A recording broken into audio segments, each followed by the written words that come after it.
souls, both alike in dignity, in fair Verona where we lay our scene, from ancient grudge break to new mutiny, where civil blood makes civil hands unclean.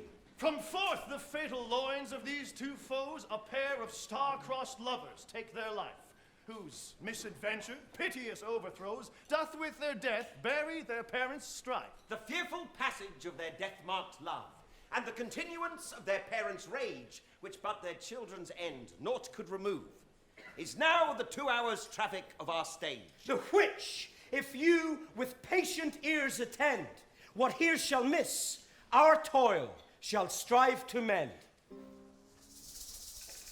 Gregory, on my word, I'll carry no coals. No, for if you do, then you should be a collier. If I be in collar, I'll draw. Aye, while you live, draw your neck out of the collar. I strike quickly, being moved. But thou art not quickly moved to strike. A dog of the house of Montague moves me. To move is to stir, and to be valiant is to stand. Therefore, if thou art moved, thou'lt run away. The dog of that house shall move me to stand. I'll take the wall of any man or maid of Montague's. That shows thee a weak slave, for the weakest goes to the wall. That's true, and therefore I will thrust Montague's men from the wall, and thrust his maids to the walls. Nay, thou shalt see I am a tall piece of flesh. 'Tis well thou art not fish. The quarrel is between our masters and us, their men. 'Tis all one. I'll play the tyrant. I'll first begin with the maids and off with their heads. The heads of the maids? Aye, the heads of the maids or their maiden heads. Take it in what sense thou wilt. Nay, let them take it in sense that feel it. Me they shall feel while I'm able to stand. Draw thy tool. Here comes two of the house of the Montagues. My naked weapon is out. Quarrel. I will back thee. How? Turn thy back and run. Fear me not. No, marry, I fear thee. Let us take the law of our sides. Let them begin. I will frown as I pass by, and let them take it as they list. Tell you what I'll do. As I go by, I'll bite my thumb at them, which is disgrace to them if they bear it. Content. Go thou by and bite thy thumb, and I'll come after and frown. Do you bite your thumb at us, sir? I bite my thumb. Aye, but is it at us? Is the law of our side if I say aye? No. Do you bite your thumb at us, sir? No, sir. I do not bite my thumb at you, sir, but I bite my thumb, sir. Do you quarrel, sir? Quarrel, sir? No, sir. But if you do, sir, I am for you. I serve as good a man as you. No better. Well, sir. Say better. Here comes one of my master's kinsmen. Yes, better, sir. You lie. Draw! If you be men, Gregory, remember thy washing blow!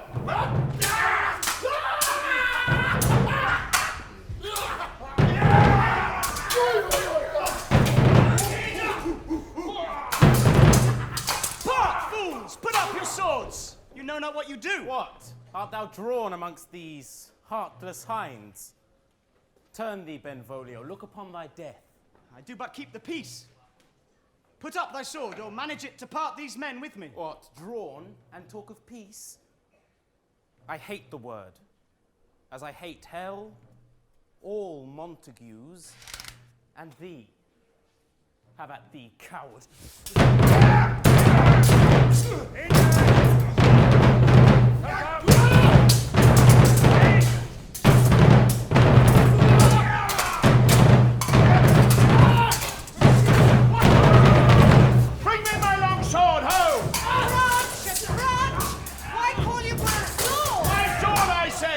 Montague is come and flourishes his blade in spite of me.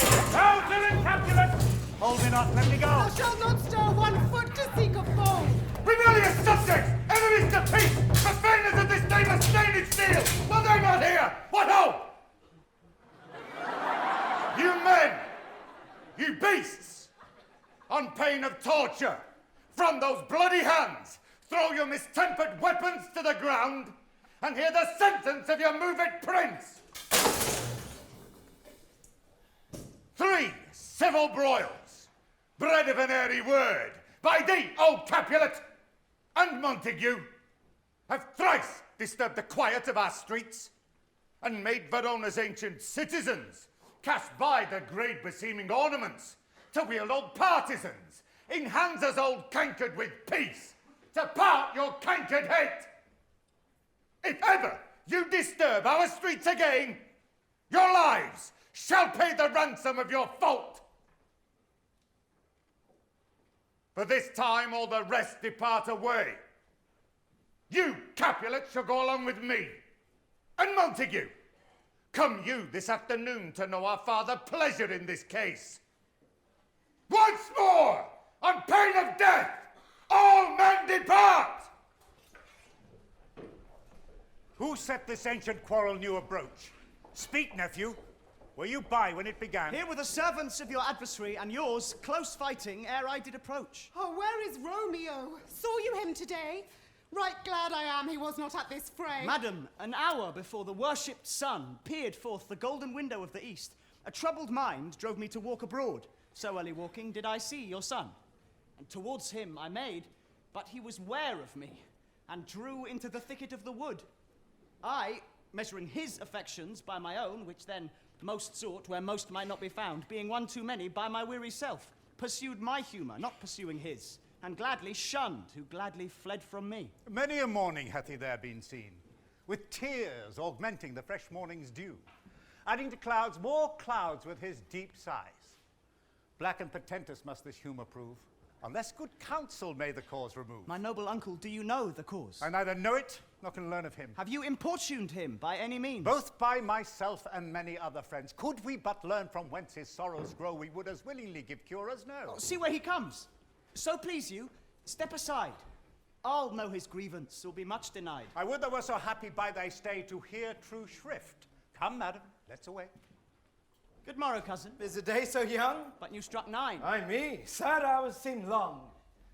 Was that my father that went hence so fast? It was. What sorrow lengthens Romeo's hours? Not having that which having makes them short. In love. Out. Of love. Out of her favour, where I am in love. Alas, that love, so gentle in his view, should be so tyrannous and rough in proof. Alas, that love, whose view is muffled still, should without eyes see pathways to his will.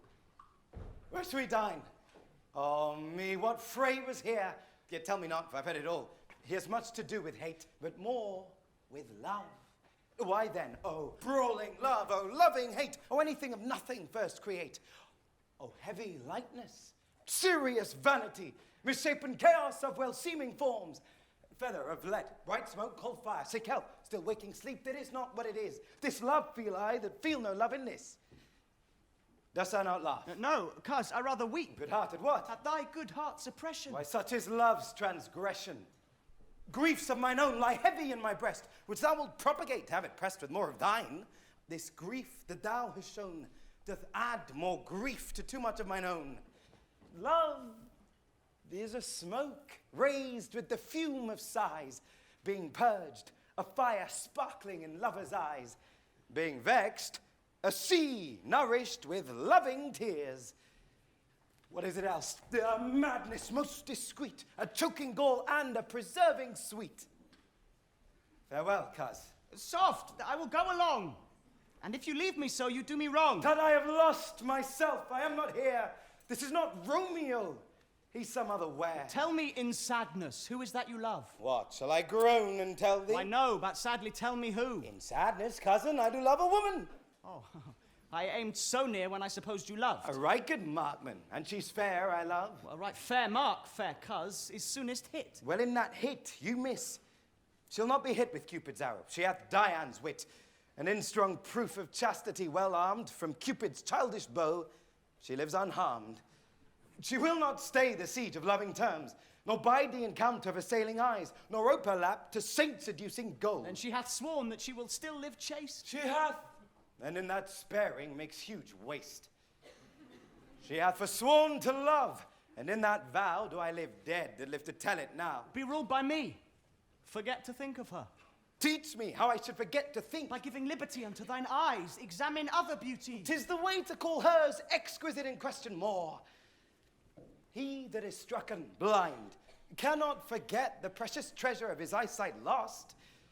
Show me a mistress that is passing fair. What doth her beauty serve but as a note where I may read who passed that passing fair? Farewell. Thou canst not teach me to forget. I will pay that doctrine or else die in debt. But Montague is bound as well as I in penalty alike, and 'tis not hard, I think, for men so old as we to keep the peace. Of honourable reckoning are you both, and pity 'tis you lived at odds so long. But now, my lord, what say you to my suit? What should I say more than I said before? My child is yet a stranger in the world. She hath not seen the change of 14 years. Let 2 more summers wither in their pride, ere we may think her ripe to be a bride. Younger than she, our happy mother's maid. And too soon marred are those so early made. Earth hath swallowed all my hopes but she. She's the hopeful lady of my earth. But woo her, gentle Paris, get her heart. My will to her consent is but a part, and she agreed. Within her scope of choice lies my consent, and fair according voice. This night I hold an old accustomed feast, whereto I have invited many a guest, such as I love, and you among the store. One more, most welcome, makes my number more. At my poor house tonight, look you to behold earth-treading stars that make dark heaven light. Where are you, set up? Go trudge about through fair Verona, find those persons out whose names are written here, and to them say my house and welcome on their pleasure stay. Find them out whose names are written here, and yet I know not who are written here. I must to the learned, to learn of them. It is written that the shoemaker should meddle with his yard, and the tailor with his last, the fisher with his pencil, and the painter with his nets. I must to the learned in good time. Take thou some new infection to the eye, and the rank poison of the old will die. Oh, your plantain leaf is excellent for that. For what, I pray thee? Oh, for your broken shin. Why, Romeo, art thou mad? Not mad, but bound more than a madman is. Shut up in prison, kept without my food, whipped and tormented, and good fellow. God ye goodeen, I pray, sir, can you read? Aye, mine own fortune in my misery. Perhaps you've learned it without book, but I pray, can you read anything you see? Aye, if I know the letters and the language. Ye say honestly, rest you merry. Stay, fellow, I can read.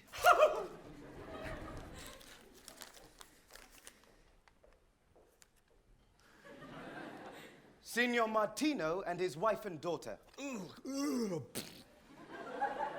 County Anselm and his beauteous sisters.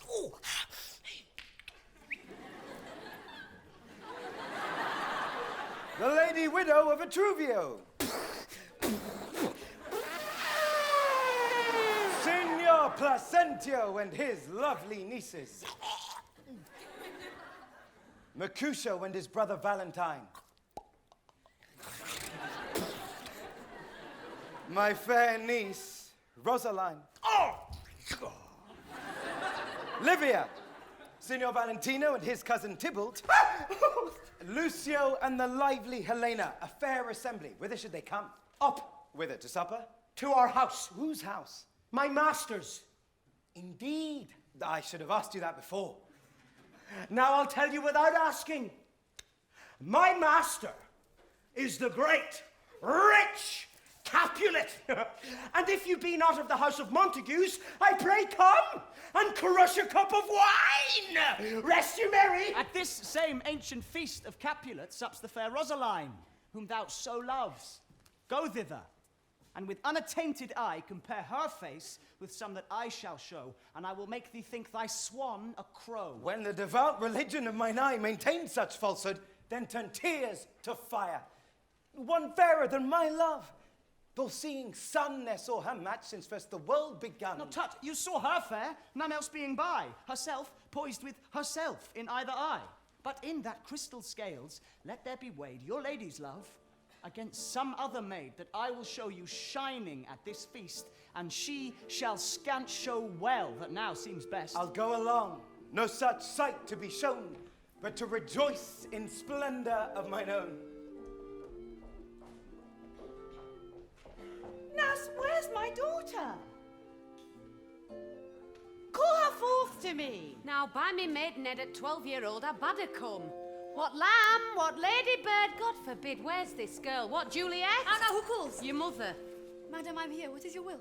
This is the matter. Nurse, give leave a while. We must talk in secret.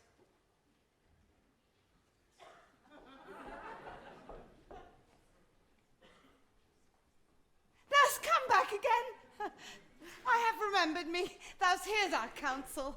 Thou knowest my daughter's of a pretty age. Faith, I can tell her age unto an hour. She's not 14. I'll lay 14 of my teeth, and yet to me teen be it spoke, I have but 4. She's not 14. Well, how long is it now to Lammastide? A fortnight? And odd days? Even or odd, of all days in the year, come Lammas Eve at night shall she be 14. Susan and she, God rest all Christian souls, were of an age. Well, Susan is with God, she was too good for me. But as I said, on Lammas Eve at night shall she be 14, that shall she marry. Well, I remember it well. 'Tis since the earthquake, now 11 years, and she was weaned. Well, I never shall forget it. Of all the days of the year upon that day, for I had then laid wormwood to me dug, sitting in the sun under the dove house wall. My lord and you were then at Mantua. Nay, I do bear a brain, but as I said, when it did taste the wormwood on the nipple of me dug and felt it bitter, pretty fool, to see it tetchy and fall out with the dug. Shake, quoth the dove house, 'twere no need I trow to bid me trudge. And since that time, it is 11 year. For then she could stand high, low, nay, by the rood, she could have run and waddled all about, for even the day before she broke her brow. And then my husband, God be with his soul, I was a merry man, took up the child. Dost thou fall for her, Juliet? Thou wilt fall backward when thou hast more wit, wilt thou not, Jule? And by my holy damn, the pretty wretch left crying and said aye. To see now how a jest shall come about. I warrant, and I should live 1,000 years, I never should forget it. Wilt thou not, Juliet, the pretty fool, it stinted and cried, aye! Enough of this, I pray thee, hold thy peace. Yes, madam, yet I cannot choose but laugh to think it should leave crying and say aye. And yet I warrant it had upon it brow a bump as big as a young cockerel stone. Thou wilt fall backward when thou comest to age, wilt thou not, Jule? It stinted and said aye. And stint thou too, I pray thee, now say aye. Peace, I have done. God mark thee to his grace. Thou wast the prettiest babe that e'er I nursed. Oh, mwah, mwah, mwah. And I might live to see thee married once I have my wish. Marry is the very theme I came to talk of. Tell me, daughter Juliet, how stands your disposition to be married? It is an honour that I dream not of. An honour? Were not I thine only nurse, I would say thou hadst wisdom from thy teat. Well, think of marriage now. Younger than you here in Verona, ladies of esteem are made already mothers.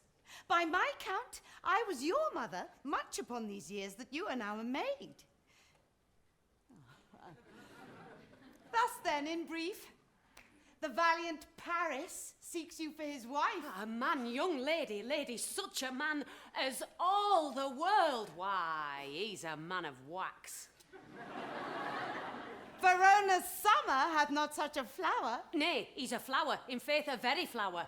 What say you? Can you love the gentleman? This night you shall behold him at our feast.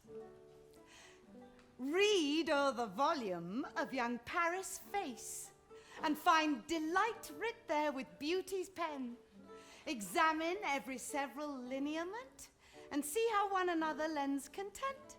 And what obscured in this fair volume lies, find written in the margent of his eyes. This precious book of love, this unbound lover, to beautify him only lacks a cover. The fish lives in the sea, and 'tis much pride for fair without, the fair within to hide. That book in many's eyes doth share the glory that in gold clasps locks in the golden story.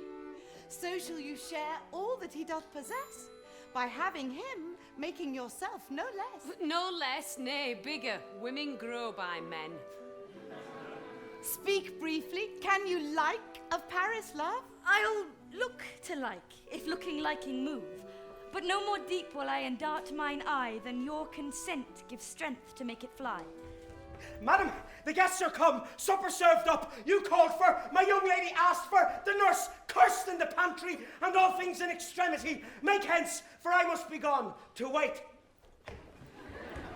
I beseech you, follow straight. We follow thee, Juliet, the county stays. Go, girl, seek happy nights to happy days. And you must submit to your master, lady, if you wish to learn. And you must submit to your master. What? Shall this speech be spoke for our excuse, or shall we on without apology? The date is out of such prolixity.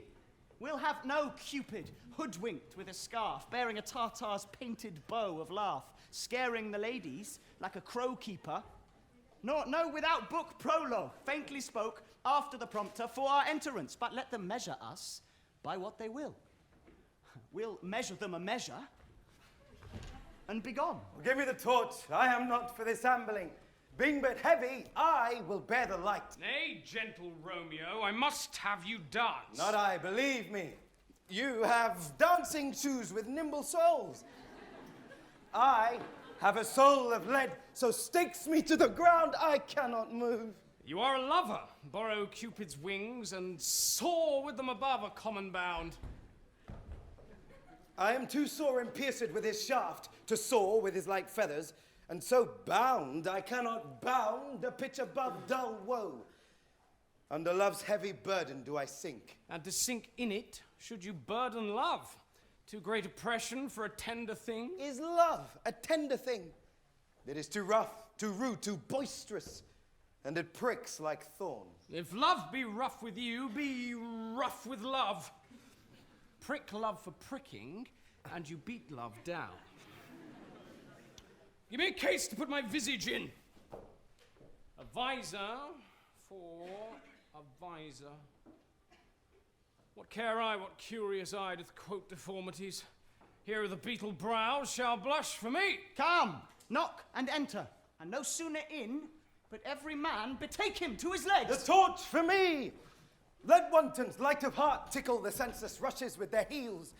For I am proverbed with a grandsire phrase. I'll be the candle holder and look on.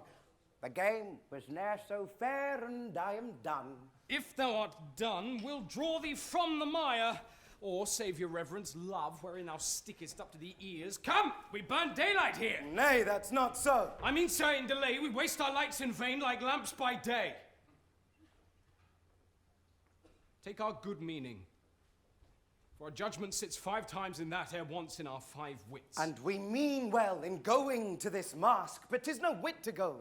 Why, may one ask? I dreamt a dream tonight. Ah, so did I. Well, what was yours? The dreamers often lie. In bed asleep, while they do dream things true. Ah. Then I see Queen Mab hath been with you. Queen Mab? What's she? She is the fairy's midwife. And she comes in shape no bigger than an agate stone on the forefinger of an alderman, drawn with a team of little atomies over men's noses as they lie asleep. Her wagon's spokes made of long spinner's legs, the cover of the wings of grasshoppers, her traces of the smallest spider's web, her collars of the moonshine's watery beams, her whip of cricket's bone, the lash of film, her wagoner, a small grey-coated gnat, not half so big as a round little worm pricked from the lazy finger of a maid. Her chariot is an empty hazelnut, made by the joiner squirrel or old grub, time out of mind, the fairies' coachmakers. And in this state, she gallops night by night through lovers' brains, and then they dream of love. Courtiers' knees who dream on curtsies straight, lawyers' fingers who straight dream on fees, ladies' lips who straight on kisses dream, which oft the angry mab with blisters plagues because their breath with sweetmeats tainted are. Sometimes she driveth o'er a lawyer's lap, and then dreams he of smelling out a suit, and sometime comes she with a tithe pig's tail, tickling a parson's nose as he lies asleep, and then dreams he of another benefice. Sometimes he driveth o'er a soldier's neck, and then dreams he of cutting foreign throats, of breeches, ambuscados, Spanish blades, of healths 5 fathoms deep. And then anon drums in his ears, at which he starts and wakes, and being thus frighted, swears a prayer or two and sleeps again. This is the very mab that plats the manes of horses in the night, Begs the elf-locks in foul, sluttish hairs, which once untangled, much misfortune bodes. This is the hag. When maids lie on their backs, that presses them and learns them first to bear, making them women of good carriage. This is she. Peace, peace, Mercutio, peace. Thou talk'st of nothing. True. I talk of dreams, which are the children of an idle brain, begot of nothing but vain fantasy, which is as thin of substance as the air, and more inconstant than the wind, which woos even now the frozen bosom of the north, and being angered, puffs away from thence, turning his face to the dew-dropping south.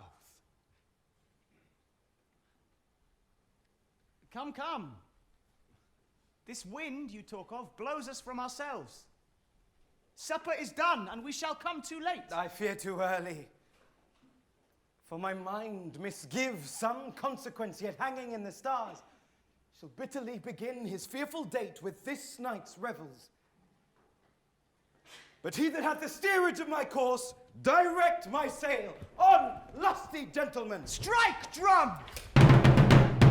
Where's Potpan that he helps not to take away? He shift the trencher, he scrape a trencher. When good manners shall lie in one or two men's hands, and they unwashed too, 'tis a foul thing. Away with the joint stools, remove the court cupboard, look to the plate. Good, thou save me a piece of March pane. And as thou lovest me, let the porter let in Susan Grindstone and Nell. Potpan! Potpan? Aye, boy, ready. You are looked for and called for, asked for and sought for in the great chamber. Well, we cannot be here and there too. Cheerly, boys, be brisk a while, and the longer liver take all. You are welcome, gentlemen, welcome, gentlemen. Ladies that have their toes unplagued with corns will walk about with you. Aha, my mistresses, which of you all will now deny to dance? She that makes dainty, she, I'll swear, hath corns. Am I come near ye now? You are welcome, gentlemen. I have seen the day that I have worn a visor who could tell a whispering tale in a fair lady's ear, such as would please. Ha ha! 'Tis gone, 'tis gone, 'tis gone. You are welcome, gentlemen. Come, musicians, play! A-haw, give room, and foot it, girls. More light, you may. And turn the tables up, and quench the fire. Room is grown too hot.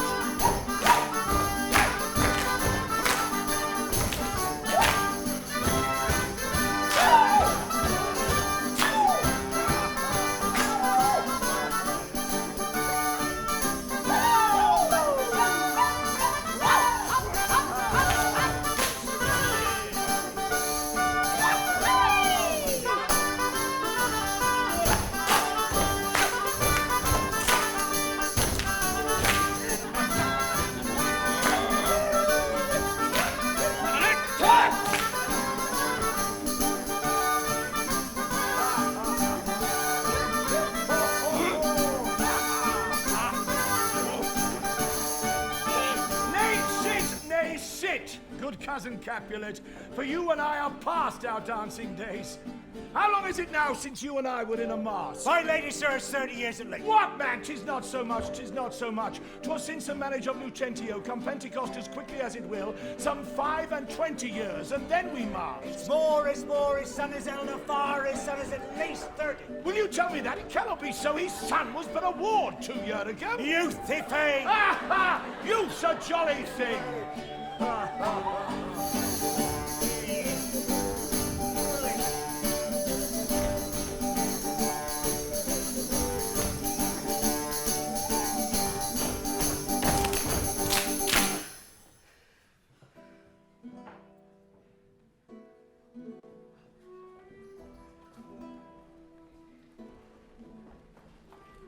What lady is that which doth enrich the hand of yonder knight? I know not, sir. Oh, she doth teach the torches to burn bright. It It seems she hangs upon the cheek of night as a rich jewel in an Ethiop's ear, beauty too rich for use, for earth too dear.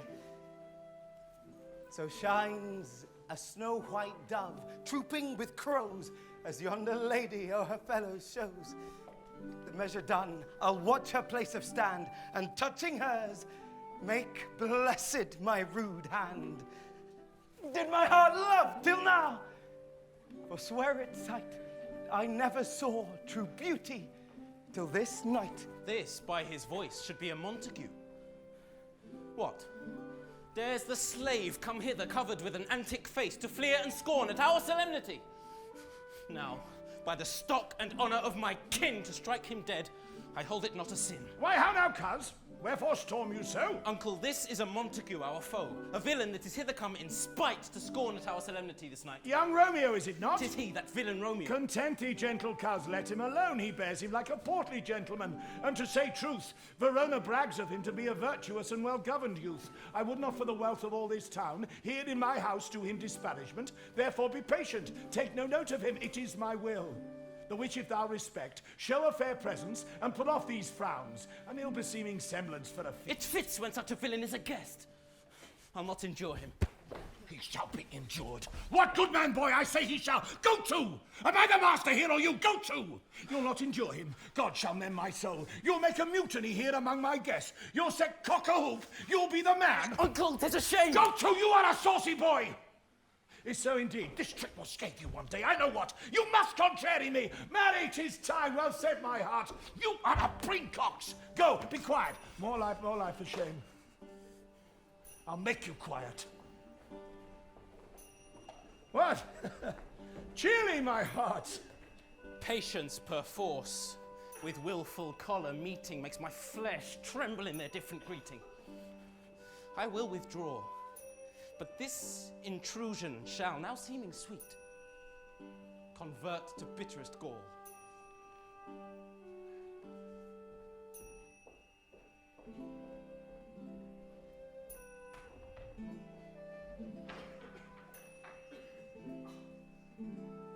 If I profane with my unworthiest hand this holy shrine, the gentle sin is this: my lips to blushing pilgrims ready stand to smooth that rough touch with a tender kiss. Good pilgrim, you do wrong your hand too much, which mannerly devotion shows in this.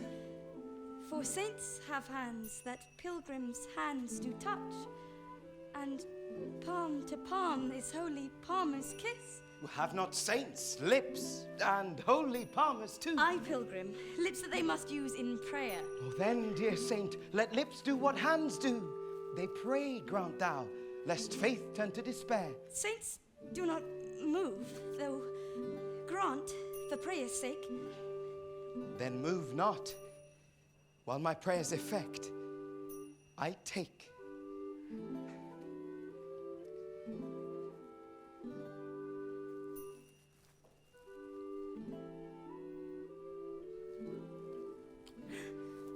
Thus from my lips by yours my sin is purged. Then have my lips the sin that they have took. Sin from my lips? O trespass sweetly urged, give me my sin again. You kissed by the book. Madam, your mother craves a word with you. What is her mother? Married bachelor, her mother is the lady of the house, and a good lady, and a virtuous, and a wise.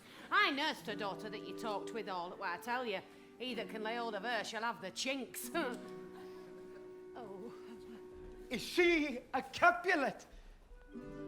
For dear account, my life is my foe's debt. Away! Begone! The sport is at the best. Aye, so I fear, the more is my unrest. I pray you, gentlemen, prepare not to be gone. We have a trifling foolish banquet towards. I pray you, let me entreat you.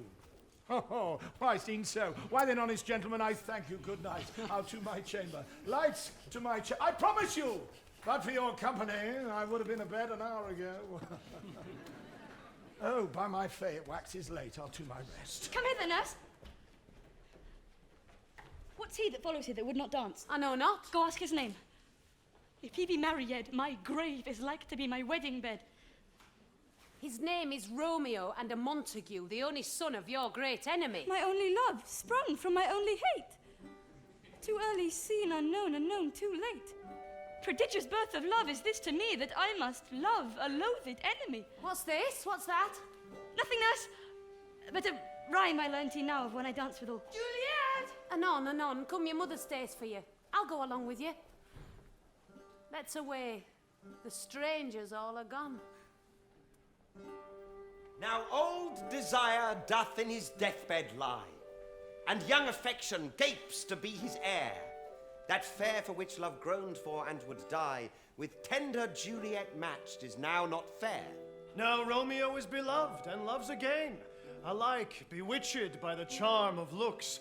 But to his foe supposed he must complain, and she still loves sweet meat from faithful hooks. Being held a foe, he may not have access to breathe such vows as lovers used to swear.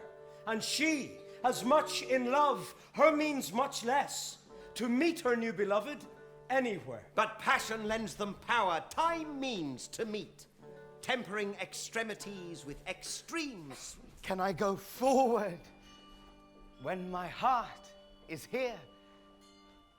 Turn back, dull earth, and find thy center out. Romeo! My cousin, Romeo! Romeo!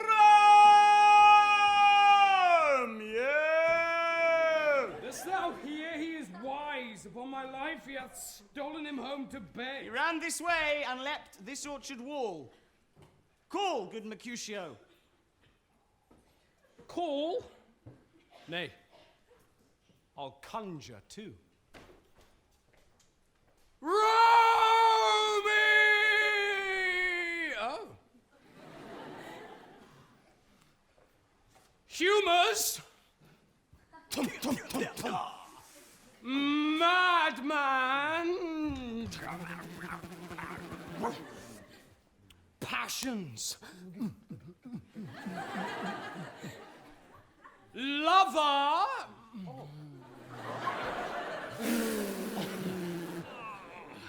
Appear thou in the likeness of a sigh. Speak but one rhyme and I'm satisfied. Cry me but I me. Pronounce but love and...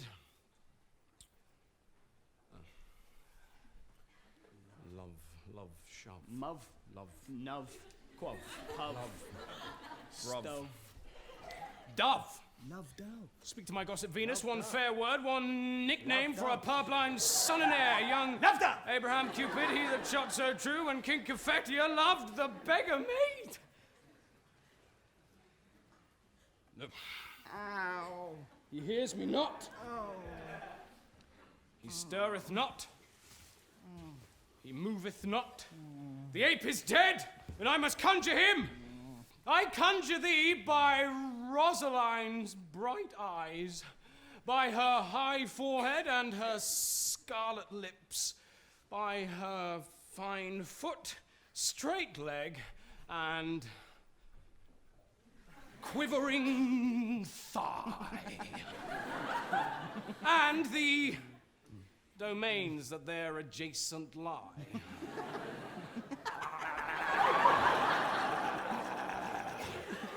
But in thy likeness thou appear to us. If he do hear thee, thou wilt anger him. Tut, this cannot anger him. Marry, if one should raise a spirit in his mistress' circle of some strange fashion, making there to stand till she had conjured it and laid it down, that was some spite. My invocation is fair and honest, and in his mistress' name I conjure only but to raise up him.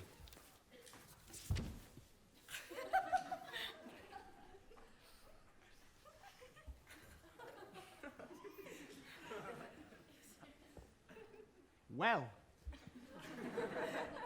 he hath hid himself among these trees to be consorted with the humorous knight, Blind is his love, and best befits the dark. If love be blind, love cannot hit the mark. Now will he sit under a medlar tree and wish his mistress with that kind of fruit as maids call meddlers when they laugh alone.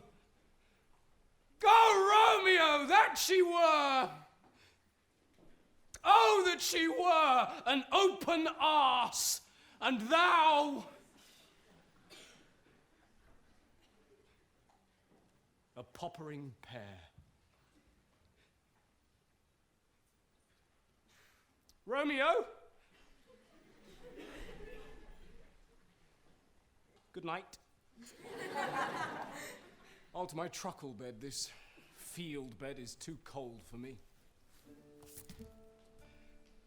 Come. Shall we go? For 'tis in vain to seek him here that means not to be found. He jests at scars that never felt a wound.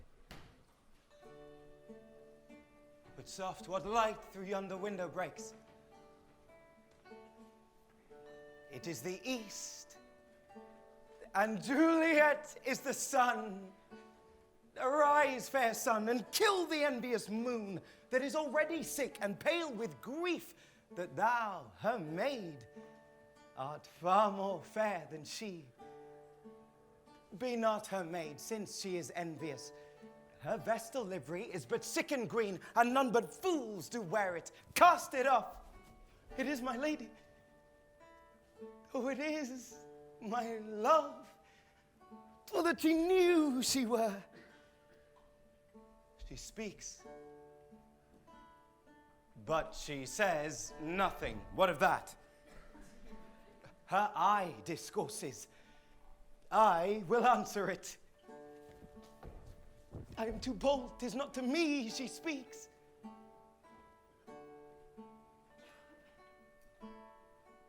Two of the fairest stars in all the heaven, having some business, do entreat her eyes to twinkle in their spheres till they return. What if her eyes were there, they in her head?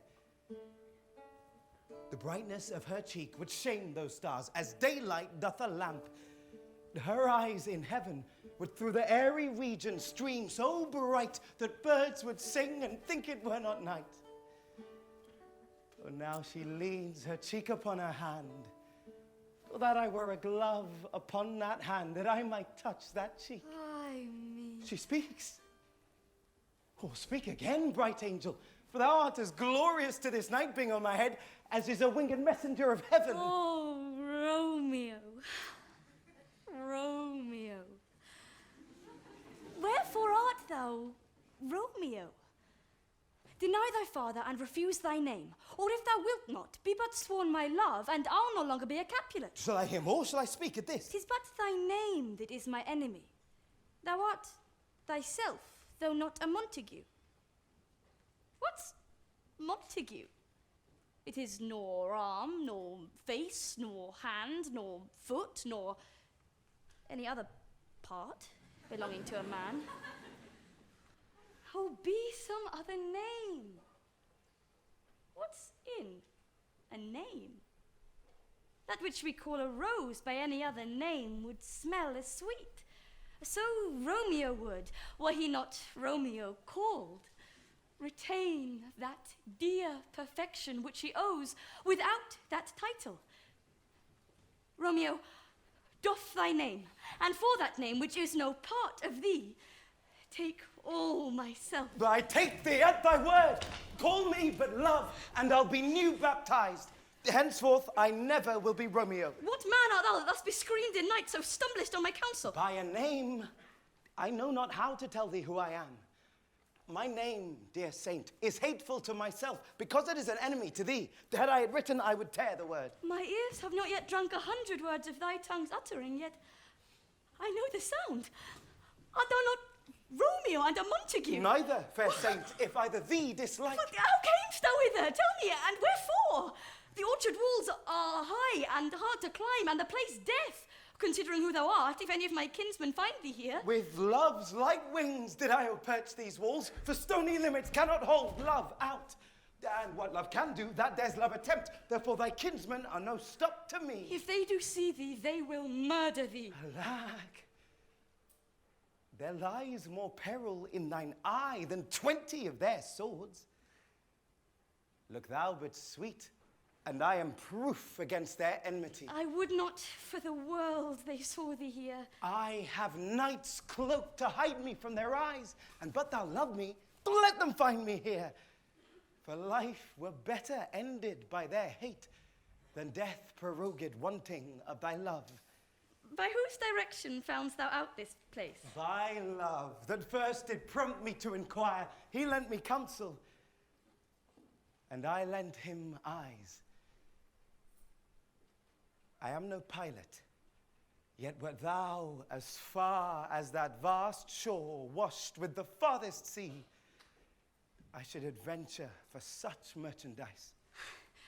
Thou know'st the mask of night is on my face, else would a maiden blush bepaint my cheek for that which thou hast heard me speak tonight. Fain would I dwell on form, fain deny what I have spoke, but farewell compliment. Dost thou love me? I know thou wilt say aye, and I will take thy word, but if thou swearst, thou may prove false. At lovers' perjuries, they say, Jove laughs. Ah, gentle Romeo, if thou dost love, pronounce it faithfully. Or if thou thinkst I am too quickly won, I'll frown and be perverse and say thee nay, so thou wilt woo. But else, not for the world. In truth, fair Montague, I am too fond, and therefore thou mayst think my behaviour light. But trust me, gentlemen, I'll prove more true than those that have more cunning to be strange. I should have been more strange, I must confess, but that thou overheardst, ere I was ware, my true love passion. Therefore pardon me, and not impute this yielding to light love, which the dark night hath so discovered. Lady, by yonder blessed moon, I swear, that tips with silver all these fruit trees are... I swear not by the moon, the inconstant moon, lest that thy love prove likewise variable. Now by... Nay, do not swear at all. Or if thou wilt, swear by thy gracious self, which is the god of my idolatry, and I'll believe thee. If my heart still loves... Well, do not swear. Though I do joy in thee, I have no joy of this contract tonight. It is too rash, too unadvised, too sudden, too like the lightning which doth cease to be ere one can say it lightens. Juliet?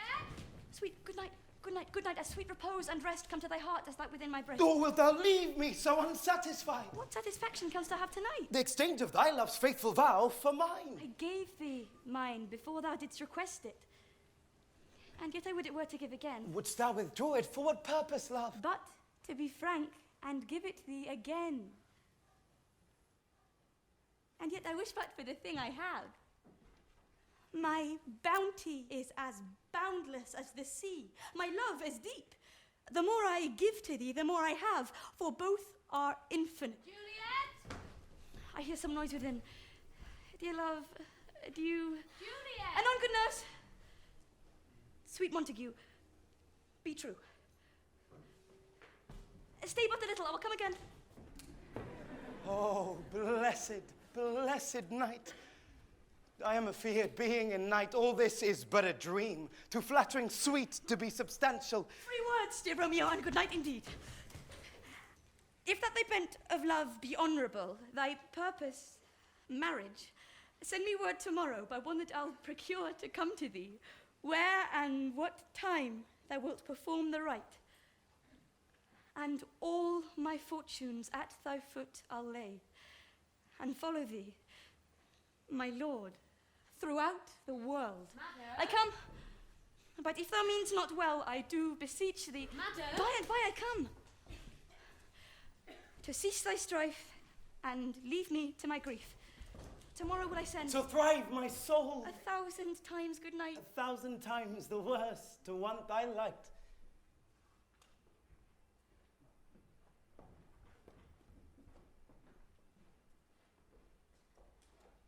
Love goes towards love as schoolboys from their books.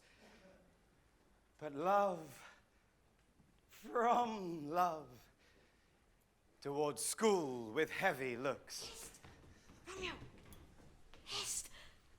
Oh, for a falconer's voice to lure this tassel gentle back again. Romeo? It is my soul that calls upon my name. How silver sweet sound lovers' tongues by night, like softest music to attending ears. Romeo! My Nias. What o'clock tomorrow shall I send? At the hour of 9. I will not fail. 'Tis 20 year till then. I have forgot why they call thee back. Let me stand here till thou remember it. I shall forget to have thee still stand there, remembering how I love thy company. And I'll still stay to have thee still forgetting any other home but this. 'Tis almost morning, I would have thee gone. And yet, no further than a wanton's bird that lets it hop a little from his hand, and with a silken thread plucks it back again, so loving, jealous of his liberty. I would I were thy bird. Sweet, so would I. Yet I should kill thee with much cherishing. Good night. Good night. Oh, parting is such sweet sorrow that I should say good night till it be morrow. Sleep, dwell upon thine eyes, peace in thy breast. Would I were sleep and peace, so sweet to rest. Silent the forest, the streams, waveless sheep. Hence will I to my ghostly father's close cell, his help to crave, and my dear hap to tell. In their caves unblustering, at peace. Somber the night and white its moon of deepest quiet. So now, like secrets,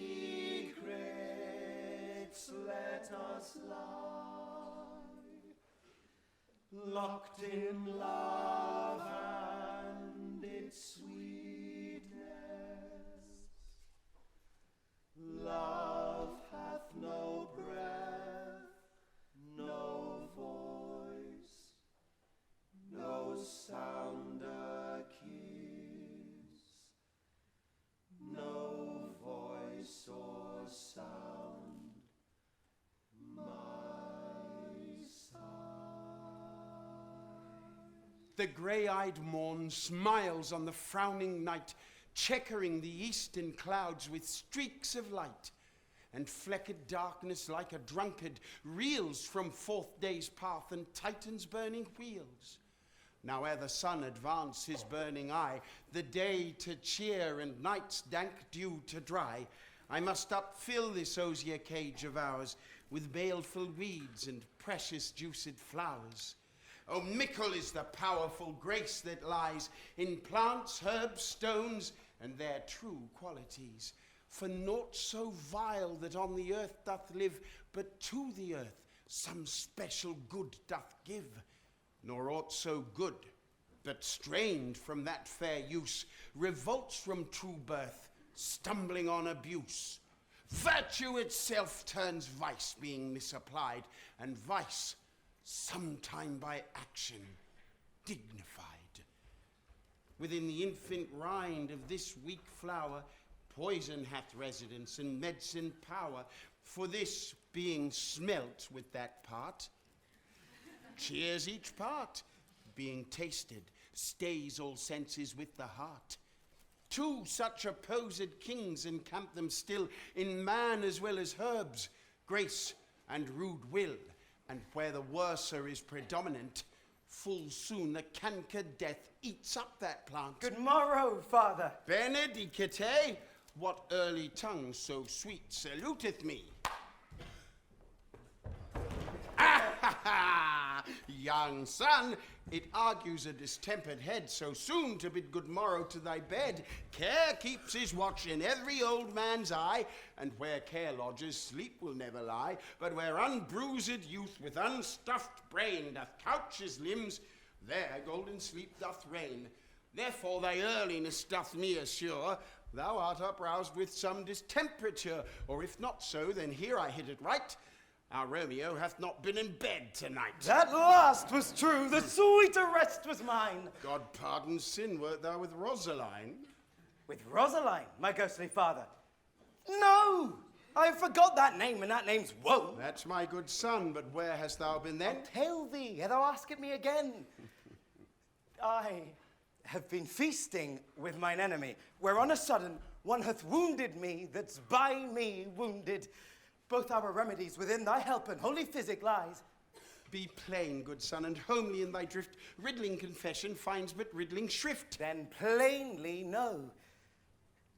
My heart's dear love is set on the fair daughter of rich Capulet. As mine on hers, so hers is set on mine, and all combined, save what thou must combine, by holy marriage. When and where and how we met, we wooed and made exchange of vow. I'll tell thee as we pass. But this I pray, that thou consent to marry us today.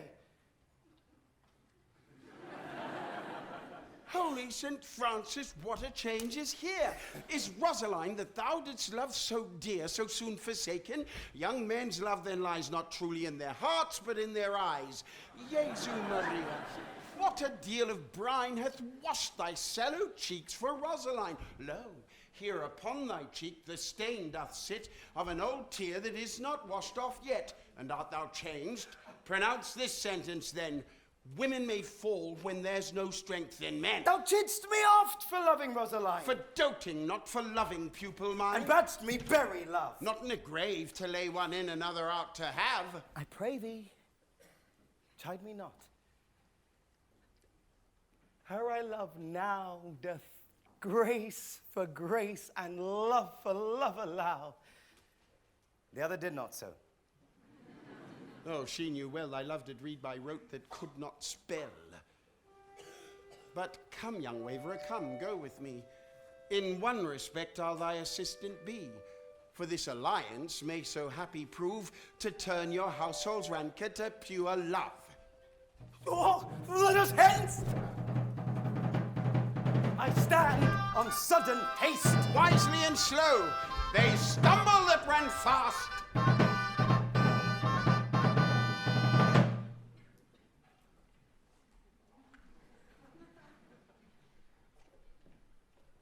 Where the devil should this Romeo be? Came he not home tonight? Not to his father's. I spoke with his man. That same pale, hard-hearted wench, that Rosaline, torments him so that he will sure run mad. Oh, Tybalt, the kinsman to old Capulet, hath sent a letter to his father's house. A challenge? On my life. Romeo will answer it. Any man that can write may answer a letter.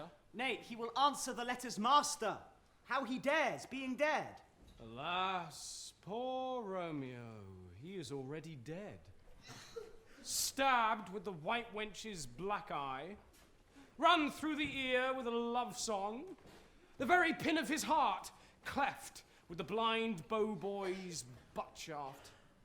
And is he a man to encounter Tybalt? Why? What is Tybalt? He's more than Prince of Cats, I can tell you. He's the courageous captain of compliments. He fights as you sing prick song. Keeps time, distance, and proportion. He rests me his minim rests. 1, 2, and the third in your bosom. The very butcher of a silk button. A duelist? A duelist? A gentleman of the very first house, of the first and second cause, of the immortal passado, the punto reverso, the... hey? The what? Pox of these antic, lisping, affecting fantasticos. These new tuners of accent. Why Hayes, a very good blade, a very tall man, a very good whore. Why, grandsire, is not this a lamentable thing, that we should be thus afflicted with these strange flies, these fashion-mongers, these pardon-me's, who stand so much on the new form that they cannot sit at ease on the old bench. Oh, their bones, their bones! Here comes Romeo. Without his roe, like a dried herring. Flesh, how art thou fishified? Now is he for the numbers that Petrarch flowed in. Laura, to his lady, was a kitchen wench. Dido, a dowdy. Cleopatra, a gypsy. Helen and Hero, Hildings and harlots. Bonjour, Signor Romeo. There's a French salutation to your French slop. You gave us the counterfeit fairly last night. Good morrow to you both. What counterfeit did I give you? The slip, sir. The slip. Can you not conceive? Pardon, good Mercutio. My business was great. And in such a case as mine, a man may strain courtesy. That's as much as to say such a case as yours constrains a man to bow in the hams. Meaning to curtsy. Thou hast most kindly hit it. A most courteous exposition. Nay, I am the very pink of courtesy. Pink for flower. Right. Then is my pump well flowered. Oh, come between us, good Benvolio, my wits faint. Oh, swits and spurs, or I'll cry a match. Nay, if our wits run the wild goose chase, I am done, for thou hast more of the wild goose in one of thy wits than I am sure I have in my whole 5. Was I with you there for the goose? Thou wast never with me for anything when thou wast not there for the goose. Oh, I'll bite thee by the ear for that. Nay, good goose, bite not. Thy wit is very bittersweeting, it is a most sharp sauce. And is it not then well served into a sweet goose? Now, is not this better than groaning for love? Now art thou sociable. Now art thou Romeo. Now art thou what thou art. By art as well as by nature. For this drivelling love is like a great natural that runs lolling up and down to hide his bauble in a hole. Stop there. Thou desirest me to stop in my tail against the hair. Thou would else have made thy tail large. Tut, man, thou art deceived. I meant to make it short, for indeed I was come to the whole depth of my tail, and indeed meant to occupy the argument no longer. Here's a goodly gear. A sail, a sail. Two, a shirt and a smock. Peter, Hello? my fan, Peter. Oh, prithee do, good Peter, to hide her face, for her fan is the fairer of the two. God ye good morrow, gentlemen.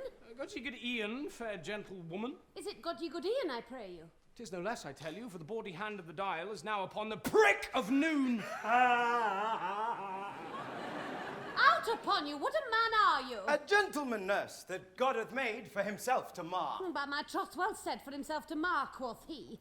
Gentlemen, can any of you tell me where I may find the young Romeo? I can tell you. But young Romeo will be older when you have found him than he was when you sought him.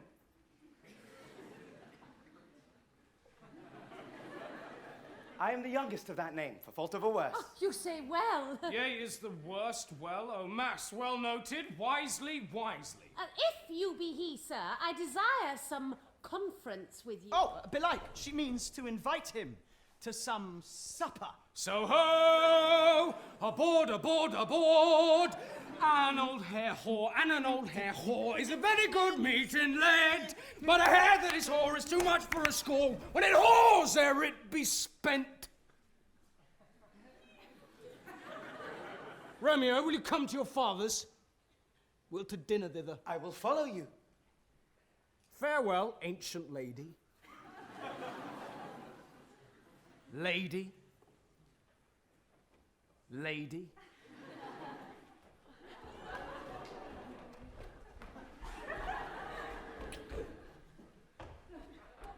Lady. Marry, farewell.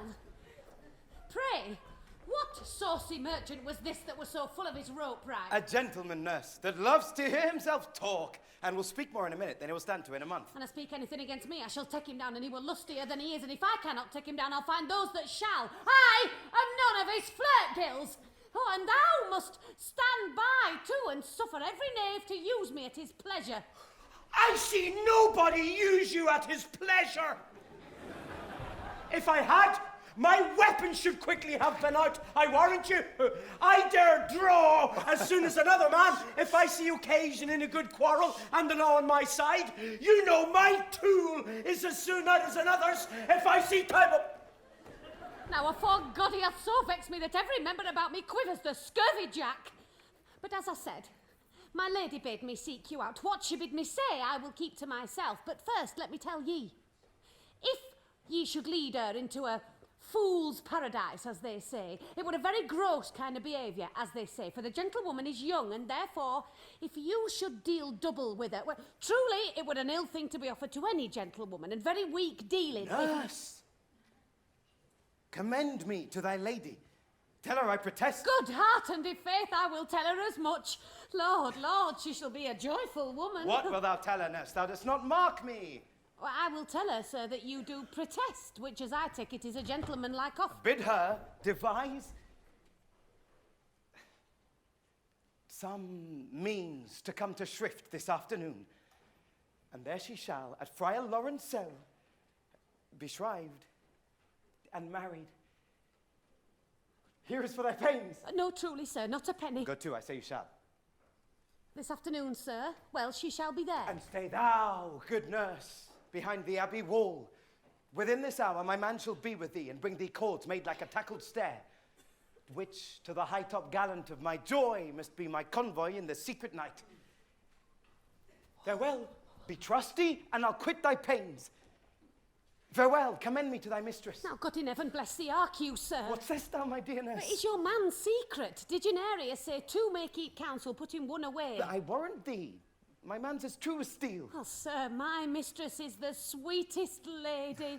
Lord, Lord, when 'twas a little prating thing. Oh, doth not Rosemary and Romeo begin both with a letter?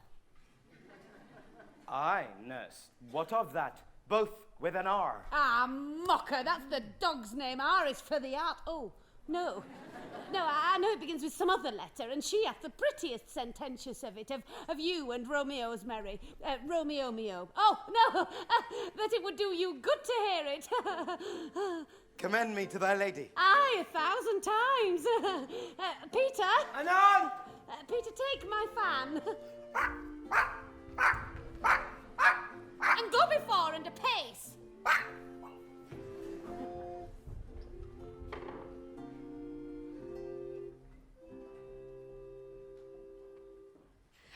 The clock struck 9 when I did send the nurse. In half an hour she promised to return. Perhaps you cannot meet him. That's not so. Oh, she is lame! Love's heralds should be thoughts, and run more swift than hasty powder fire doth hurry from the fearful cannon's mouth. Now is the sun upon the highmost hill of this day's journey, and from 9 till 12 is 3 long hours, yet she is not come. Had she affections and warm youthful blood, she'd be as swift in motion as a ball. My words would bandy her to my sweet love, and his to me. But old folks, many fain as they were dead, unwieldy, slow, heavy, and pale as lead. Oh God, she comes! Oh, honey nurse, what news? Hast thou met with him? Send thy man away. Peter, stay at the gate. Yeah. Now, good sweet nurse. Oh Lord, why look'st thou sad? Though news be sad, yet tell them merrily. Oh, I am weary. Give me leave a while. Fie, how my bones ache. Oh, where's my man? Give me some aquavitae. I would thou hadst my bones and I thy news. Fie, what a jaunt have I had. Oh, and me back. Oh. No, to the side. Lord, Lord, what a case am I in? But tell me, sweet nurse, what says Romeo? Jesu, what haste! Can you not stay a while? Do you not see that I'm out of breath? How art thou out of breath when thou hast breath to say to me that thou art out of breath? Is thy news good or bad? Answer to that. Well, you know not how to choose a man. Romeo, no, not he is nobody. Though his face be better than any man's. He's not the flower of courtesy, but I'll warrant him as gentle as a lamb, and for a hand and a foot, oh, and a body. Well, go thy ways, wench, thou hast it i' faith. Lord, Lord, how my head beats. What, have you dined at home? What says he of our marriage? What of that? It beats as it would fall in 20 pieces. Beshrew your heart for sending me about to catch me death with jaunting up and down. I' faith, I'm sorry that thou art not well. Sweet, sweet, sweet nurse, tell me, what says my love? Your love says, like an honest gentleman, and a courteous, and a kind, and a handsome, and I'll warrant a virtuous. Where is your mother? Where is my mother? Wait, she is within. Where should she be? How oddly thou replies. Your love says like an honest gentleman. Where is your mother? Oh, God's lady, dear, are you so hot? Henceforth, do your messages yourself? Nay, stay, sweet nurse, I do entreat thee now. What says my love, my lord, my Romeo? Have you got leave to go to shrift today? I have. Then hie you hence to Friar Lawrence's cell. There stays a husband to make you a wife.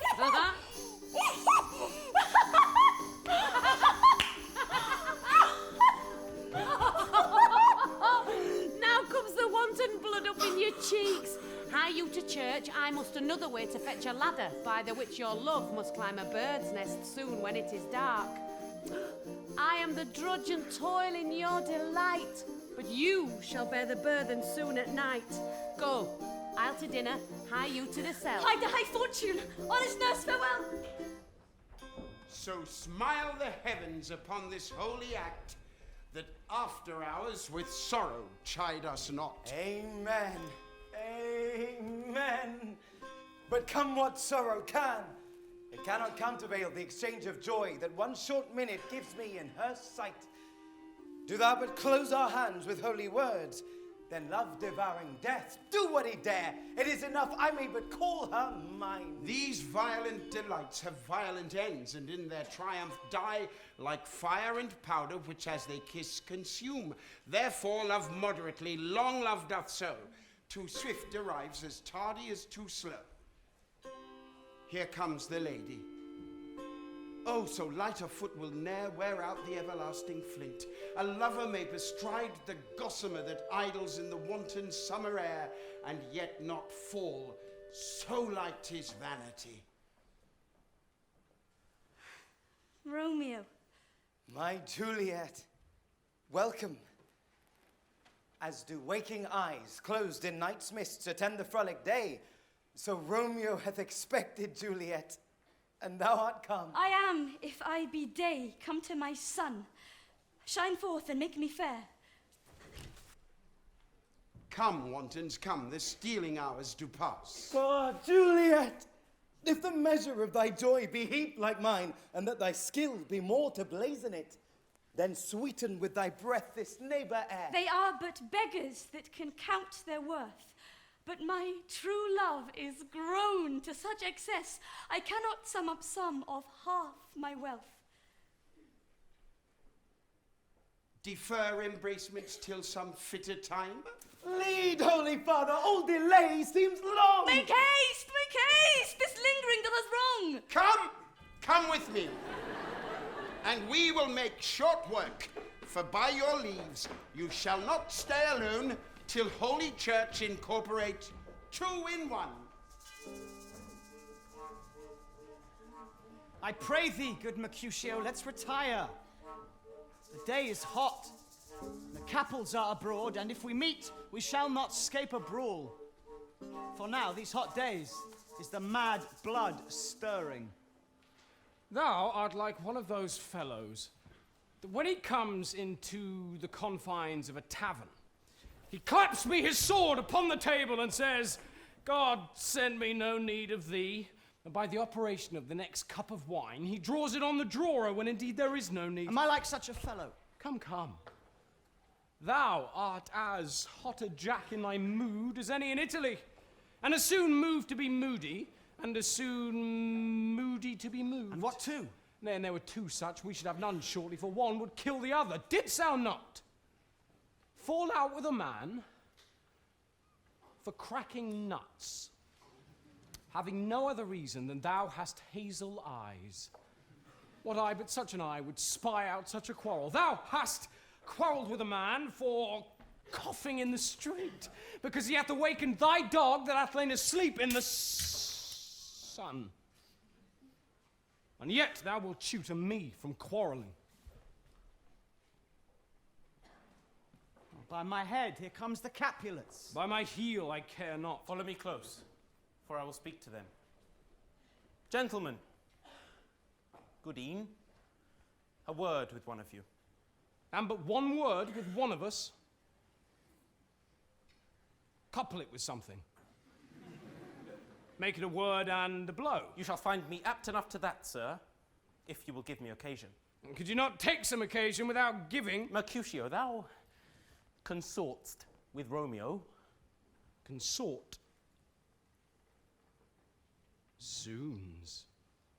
Consort? The slave will make fiddlers of us. What? Does thou make us minstrels? And if thou makes minstrels of us, look to hear nothing but discords. Here's my fiddlestick. Here's that shall make you dance. We talk here in the public haunt of men. Either withdraw unto some private place, or reason coldly of your grievances, or else depart. Here all eyes gaze on us. Men's eyes were made to look, and let them gaze. I will not budge for no man's pleasure, I. Well, peace be with you, sir. Here comes my man. But I'll be hanged, sir, if he wear your livery. Marry, go before into the field, and he may be your follower, so in that sense your worship may call him your man. Romeo, the hate I bear thee can afford no better term than this. Thou art a villain. Tybalt, the reason that I have to love thee doth much excuse the appertaining rage to such a greeting. Villain am I none. Therefore farewell, I see thou knowst me not. Boy! This shall not excuse the injuries that thou hast done me. Therefore, turn and draw. I do protest I never injured thee, but love thee better than thou canst devise, till thou shalt know the reason of my love. And so, good Capulet, which name I tender as dearly as mine own, be satisfied. Oh, calm, dishonorable, vile submission! Alisticato carries it away.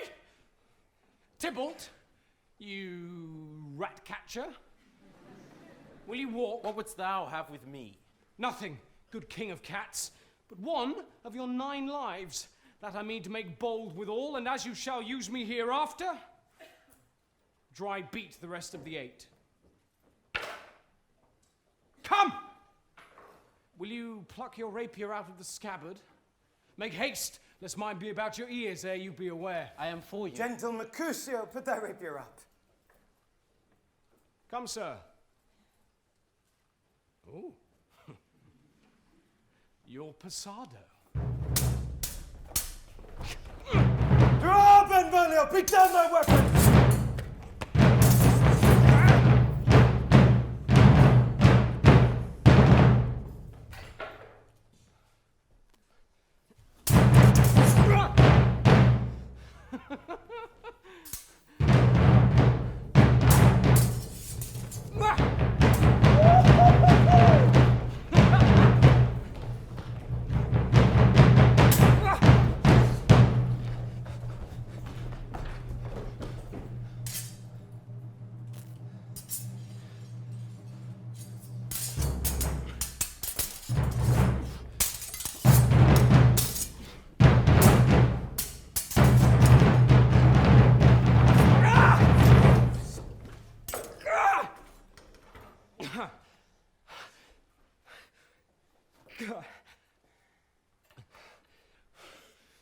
Gentlemen, for shame! For brothers only! Tybalt! Mercutio! The prince expressly has forbid this standing in Lorena's streets! Hold, Tybalt! Good Mercutio! Ah! I'm hurt! Tybalt! Wait! Plague of both your houses, I'm sped! Is he gone? Hath he nothing? What, art thou hurt? Aye, a scratch, a scratch. Merit is enough. Where is my page? Go, villain, fetch a surgeon. Courage, man, that cannot be much. No! 'Tis not so deep as a well, nor so wide as a church door. But 'tis enough. 'Twill serve. Ask for me tomorrow, and you shall find me a grave man. I am peppered, I warrant, for this world. Plague above your houses! Zoons! A dog, a rat, a mouse, a cat, to scratch a man to death. Braggart, a rogue, a villain that fights by the book of arithmetic. He hath made worms meat of me. Yeah! Why the devil came you between us? I was hurt under your arm. I thought all for the best. Pox of your houses. Help me into some house, Benvolio, or I shall faint. I shall be fairly mounted upon 4 men's shoulders.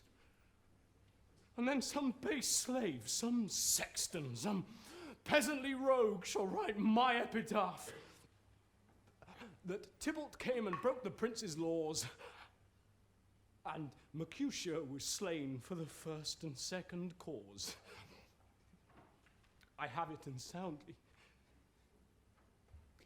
Come, Benvolio, lend me thy hand. Pox of your houses! This gentleman, the prince's near ally, my very friend, hath got his mortal hurt in my behalf. My reputation stained with Tybalt slander, Tybalt that an hour hath been my kinsman. Oh, sweet Juliet, thy beauty hath made me effeminate, and in my temper softened valor's steel. Romeo! Brave Mercutio is dead. That gallant spirit hath aspired the clouds, which too untimely here did scorn the earth. This day's black fate on more days that depend. This but begins what other days must end. Here comes the furious Tybalt back again. Alive in triumph, and Mercutio slain. Away to heaven, respective lenity, and fire and fury be my conduct now. Now, Tybalt, take that villain back again, which late thou gavest me. For Mercutio's soul is but a little way above our heads, and stays for thine to keep him company. Either thou or I, or both must go with him. Thou wretched boy that did consort him here, shalt with him hence. This shall determine that.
Why dost thou stay?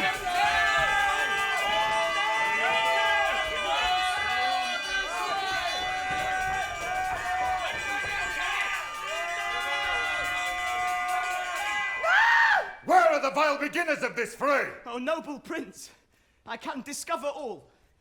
The unlucky manage of this fatal brawl. There lies the man, slain by young Romeo, that slew thy kinsman, brave Mercutio. Tybalt, my cousin. Oh, my brother's child. Oh, prince, oh, cousin, husband. Oh, the blood is spilled of my dear kinsman. Prince, as thou art true, for blood of ours shed blood of Montague. Oh, cousin. Benvolio, who began this bloody fray? Tybalt, here slain, whom Romeo's hand did slay. Romeo that spoke him fair, bid him bethink how nice the quarrel was, and urged with all your high displeasure. All this, uttered with gentle breath, calm look, knees humbly bowed, could not take truce with the unruly spleen of Tybalt, deaf to peace, but that he tilts with piercing steel at bold Mercutio's breast, who, all as hot, turns deadly point to point, and with a martial scorn, with one hand beats cold death aside, and with the other sends it back to Tybalt, whose dexterity retorts it. Romeo, he cries aloud, hold, friends, friends part, and swifter than his tongue, his agile arm beats down their fatal points, and twixt them rushes, underneath whose arm an envious thrust from Tybalt hit the life of stout Mercutio, and then Tybalt fled. But by and by comes back to Romeo, who had but newly entertained revenge, and to it they go like lightning, for ere I could draw to part them, was stout Tybalt slain. And as he fell, did Romeo turn and fly. This is the truth, or let Benvolio die. Ah! He is a kinsman to the Montague! Affection makes him false, he speaks not true. Some 20 of them fought in this black strife, and all those 20 could but kill one life. I beg for justice, which thou, prince, must give. Romeo slew Tybalt. Romeo must not live. Romeo slew him. He slew Mercutio. Who now the price of his dear blood doth owe? Not Romeo, prince, who was Mercutio's friend. His fault concludes but what the law should end, the life of Tybalt. And for that offence, immediately we do exile him hence. I have an interest in your heart's proceeding. My blood for your rude brawls doth lie a-bleeding. But I'll immerse you with so strong a fine, that you shall all repent the loss of mine. I will be deaf to pleading and excuses. No tears, no prayers shall purchase out abuses. Therefore use none.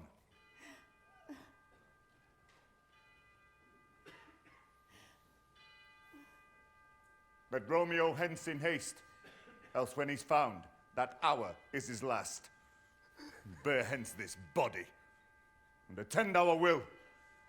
Mercy but murders, pardoning those that kill.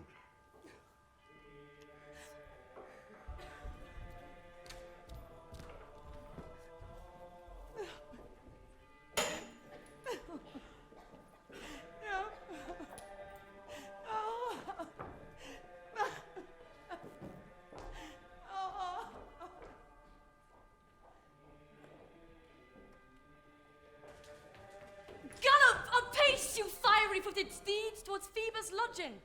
Such a wagoner as Phaeton would whip you to the west and bring in cloudy night immediately. Spread thy close curtain, love-performing night, that runaways' eyes may wink, and Romeo leap to these arms, untalked of and unseen. Lovers can see to do their amorous rites by their own beauties, or, if love be blind, it best agrees with night. Come, civil knight, thou sober-suited matron, all in black, and learn me how to lose a winning match, played for a pair of stainless maidenhoods. Hood my unmanned blood, baiting in my cheeks with thy black mantle, till strange love grow bold. Think true love acted simple modesty. Come, knight. Come, Romeo, come thou day and night, for thou wilt lie upon the wings of night, whiter than new snow upon a raven's back. Come, gentle knight, come, loving, black-browed knight, give me my Romeo. And when I shall die, take him and cut him out in little stars, and he will make the face of heaven so fine that all the world will be in love with night and pay no worship to the garish sun. Though I have bought the mansion of a love, but not possessed it, and though I am sold, not yet enjoyed, so tedious is this day as is the night before some festival to an impatient child that hath new robes and may not wear them. Oh, here comes my nurse, and she brings news. And every tongue that speaks but Romeo's name speaks heavenly eloquence. Now, nurse, what news? What has of the court? Aye, the court. Alack, we are undone. I mean, what news? Oh, well a day, he's dead. Alack, the day he's gone, he's killed, he's dead. Can heaven be so envious? Romeo can, though heaven cannot. Oh, Romeo, whoever would have thought it, Romeo. What devil art thou that dost torment me thus? This torture should be roared in dismal hell. Hath Romeo slain himself? If he be slain, say aye, or if not, no. Brief sounds determine of my weal or woe. I saw the wound. I saw it with mine eyes. God save the mark here on his manly breast. A piteous corpse, a bloody, piteous corpse. Pale as ashes, I swooned at the sight. Oh, break my heart. Poor bankrupt, break at once. To prison I ne'er look on liberty. Vile earth to earth, resign, end motion here. Oh, Tybalt, the best friend I had. Oh, courteous Tybalt, honest gentleman, that ever I should live to see thee dead. What storm is this that blows so contrary? Is Romeo slaughtered, and is Tybalt dead? My dearest cousin and my dearer lord. Then, dreadful trumpets sound the general doom, for who is living if those two are gone? The Tybalt is gone, and Romeo banished. Romeo that killed him, he is banished. Oh God, did Romeo's hand shed Tybalt's blood? It did, alas the day it did. Oh, serpent heart, hid with a flowering face. Beautiful tyrant, fiend angelical, dove-feathered raven, wolfish ravening lamb. Just opposite to what thou justly seemst. Was ever book containing such vile matters so fairly bound? Oh, that deceit should dwell in such a gorgeous palace. Oh, there's no trust, no faith, no honesty in men. All perjured, all forsworn, all naught, all dissemblers. Ah, where's my man? Give me some aquavitae. These griefs, these woes, these sorrows make me old. Shame come to Romeo. Blistered be thy tongue. He was not born to shame. Oh, what a beast was I to chide at him. Will you speak well of him that killed your cousin? Shall I speak ill of him that is my husband?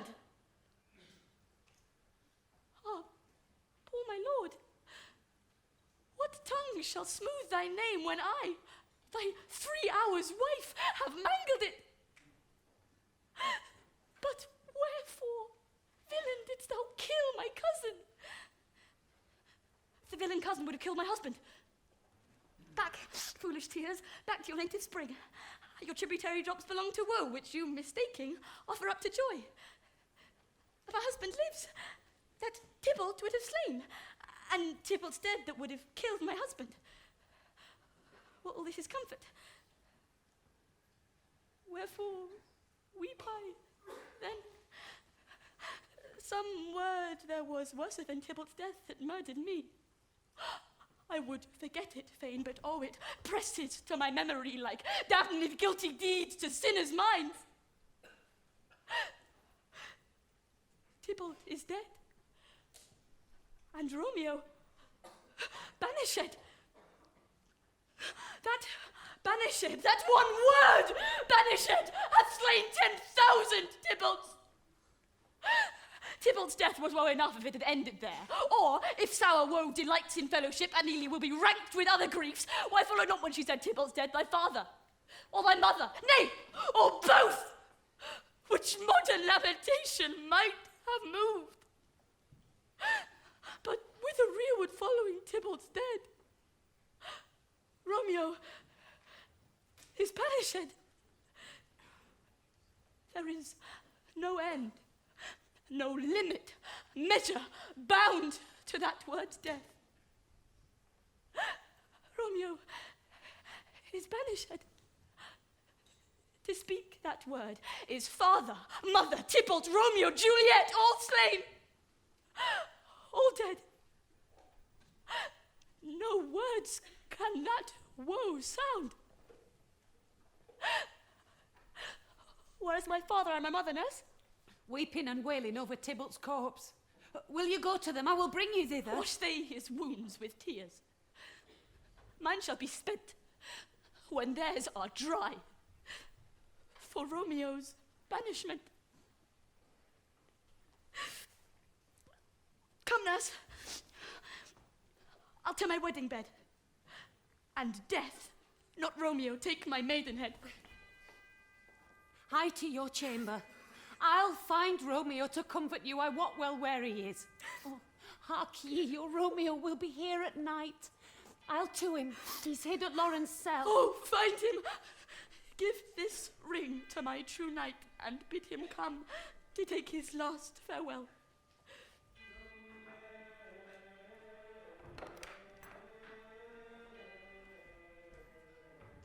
Romeo, come forth. Come forth, thou fearful man. Affliction is enamoured of thy parts, and thou art wedded to calamity. Father, what news?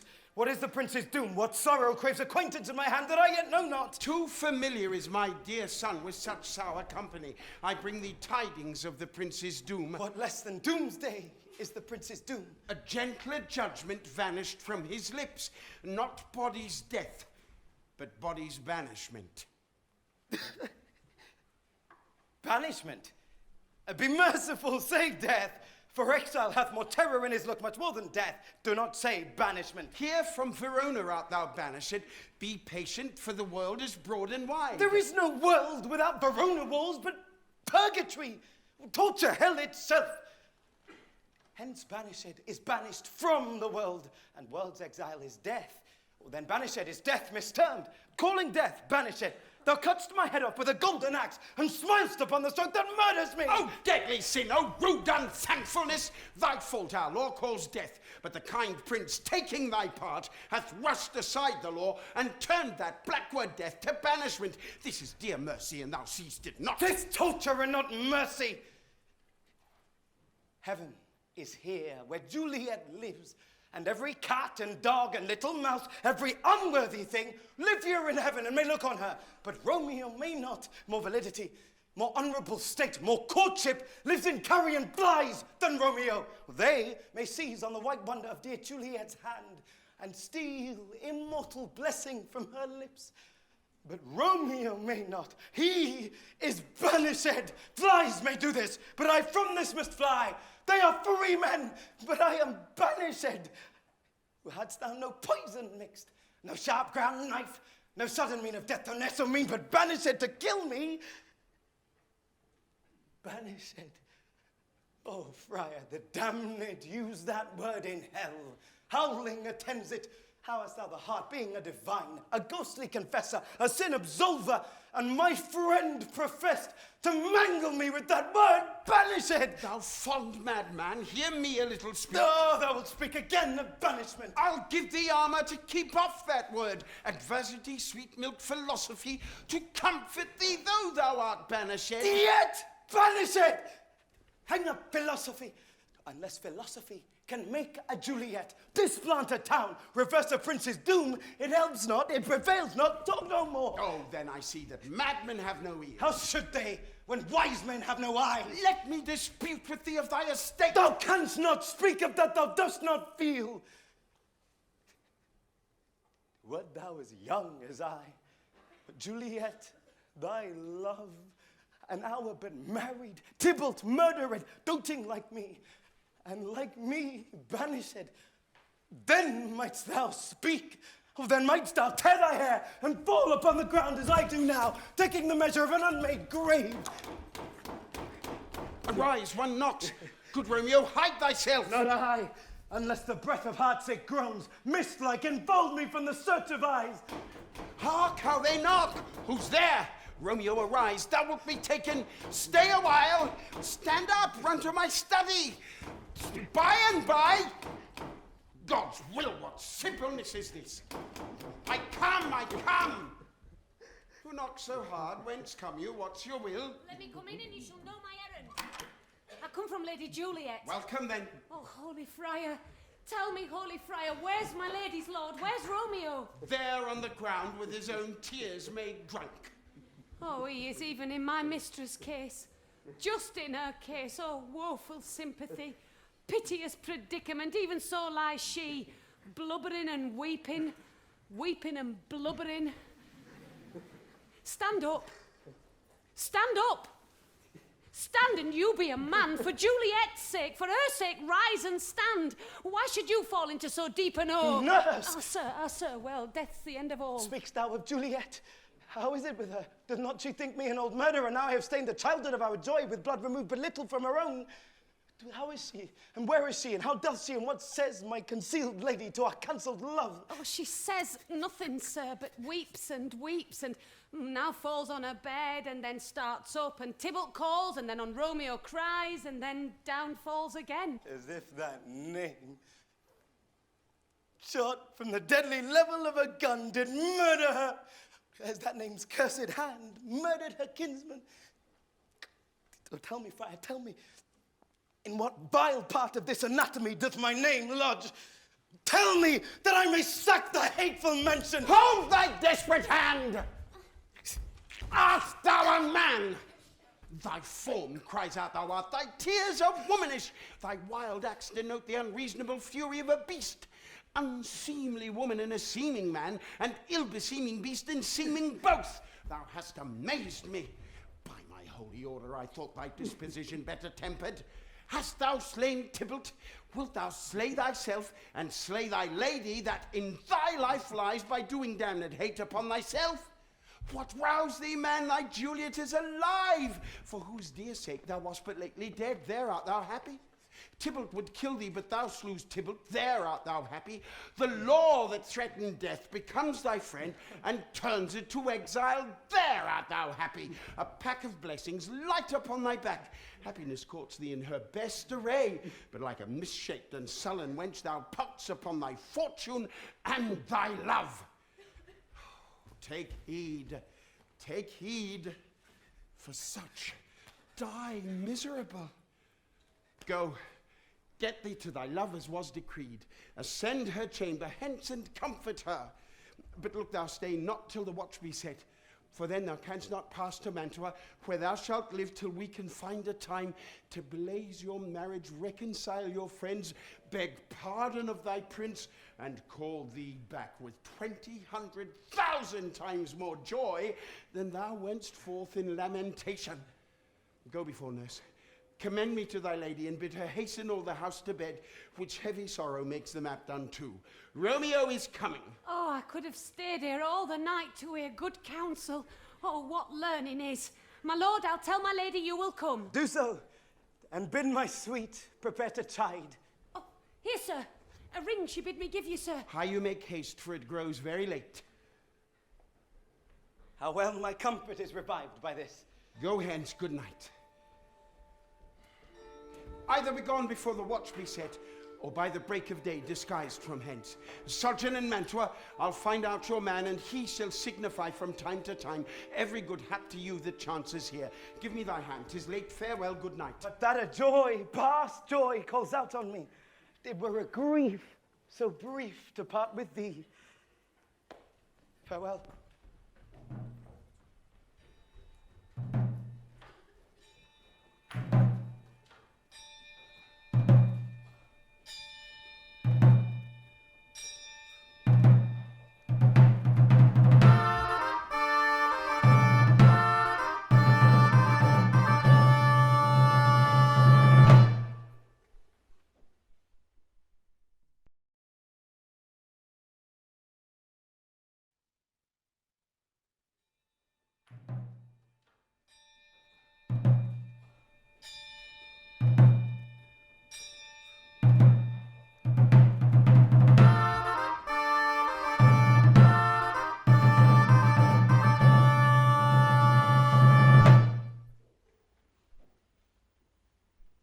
Things have fallen out, sir, so unluckily, that we have had no time to move our daughter. Look you, she loved her kinsman Tybalt dearly, and so did I.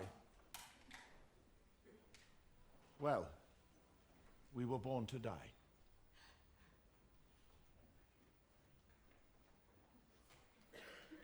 'Tis very late. She'll not come down tonight.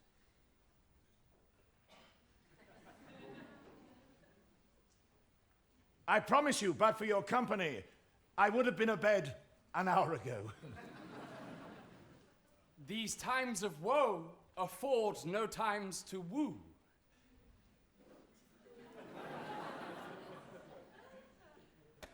Madam, good night. Commend me to your daughter. I will, and know her mind early tomorrow. Tonight she's mewed up to her heaviness. Sir Paris, I will make a desperate tender of my child's love. I think she will be ruled in all respects by me. Nay more, I doubt it not. Wife, go you to her ere you go to bed. Acquaint her here of my son Paris' love, and bid her mark you me on Wednesday next. But stop, what day is this? Monday, my lord. Monday, well, Wednesday is too soon. Thursday let it be. Thursday, tell her she shall be married to this noble earl. Will you be ready? Do you like this haste? We'll keep no great ado, a friend or two, for look you, Tybalt being slain so late, it may be thought we held him carelessly, being our kinsman, if we revel much. Therefore, we'll have some 6 friends, and there an end. But what say you to Thursday? My lord, I would that Thursday were tomorrow! Well, get you gone. A Thursday be it then. Oh. Go you to Juliet ere you go to bed. Prepare her wife against this wedding day. Farewell, my lord. Lights to my chamber, ho! For me, it is so late that we may call it early, by and by.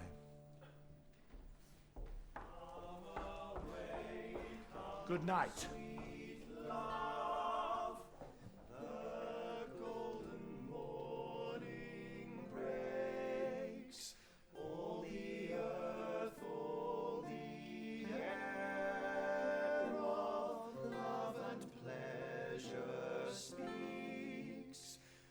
Thine arms to embrace, and rosy lips to kiss, and makes our souls in mutual place, in mutual.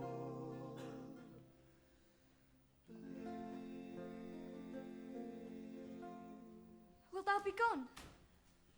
It is not yet near day. It was the nightingale and not the lark that pierced the fearful hollow of thine ear.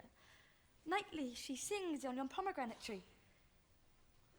Believe me, love, it was the nightingale. It was the lark, the herald of the morn, no nightingale. Look, love, what envious streaks do lace the severing clouds in yonder east. Night's candles are burnt out, and jocund day stands tiptoe on the misty mountain tops. I must be gone and live, or stay and die. Yon light is not daylight. I know it, It is some meteor that the sun exhales, to be to thee this night a torchbearer, and light thee on thy way to Mantua. Therefore stay yet. Thou needst not to be gone. Let me be ta'en. Let me be put to death. I am content, so thou wilt have it so. I'll say yon grey is not the morning's eye. 'Tis but the pale reflex of Cynthia's brow. Nor that is not the lark, whose notes do beat the vaulty heaven so high above our heads. I have more care to stay than will to go. Come, death, and welcome. Juliet wills it so. How is't, my soul? Let's talk. It is not day. It is. Hie hence, be gone, away. It is the lark that sings so out of tune, straining harsh discords and unpleasing sharps. Some say the lark makes sweet division. This doth not so, for she divideth us. Oh, now be gone. More light and light it grows. More light and light, more dark and dark our woes. Madam, Thus? your lady mother is coming to your chamber. The day is broke. Be wary. Look about. Then window, let day in and let life out. Farewell.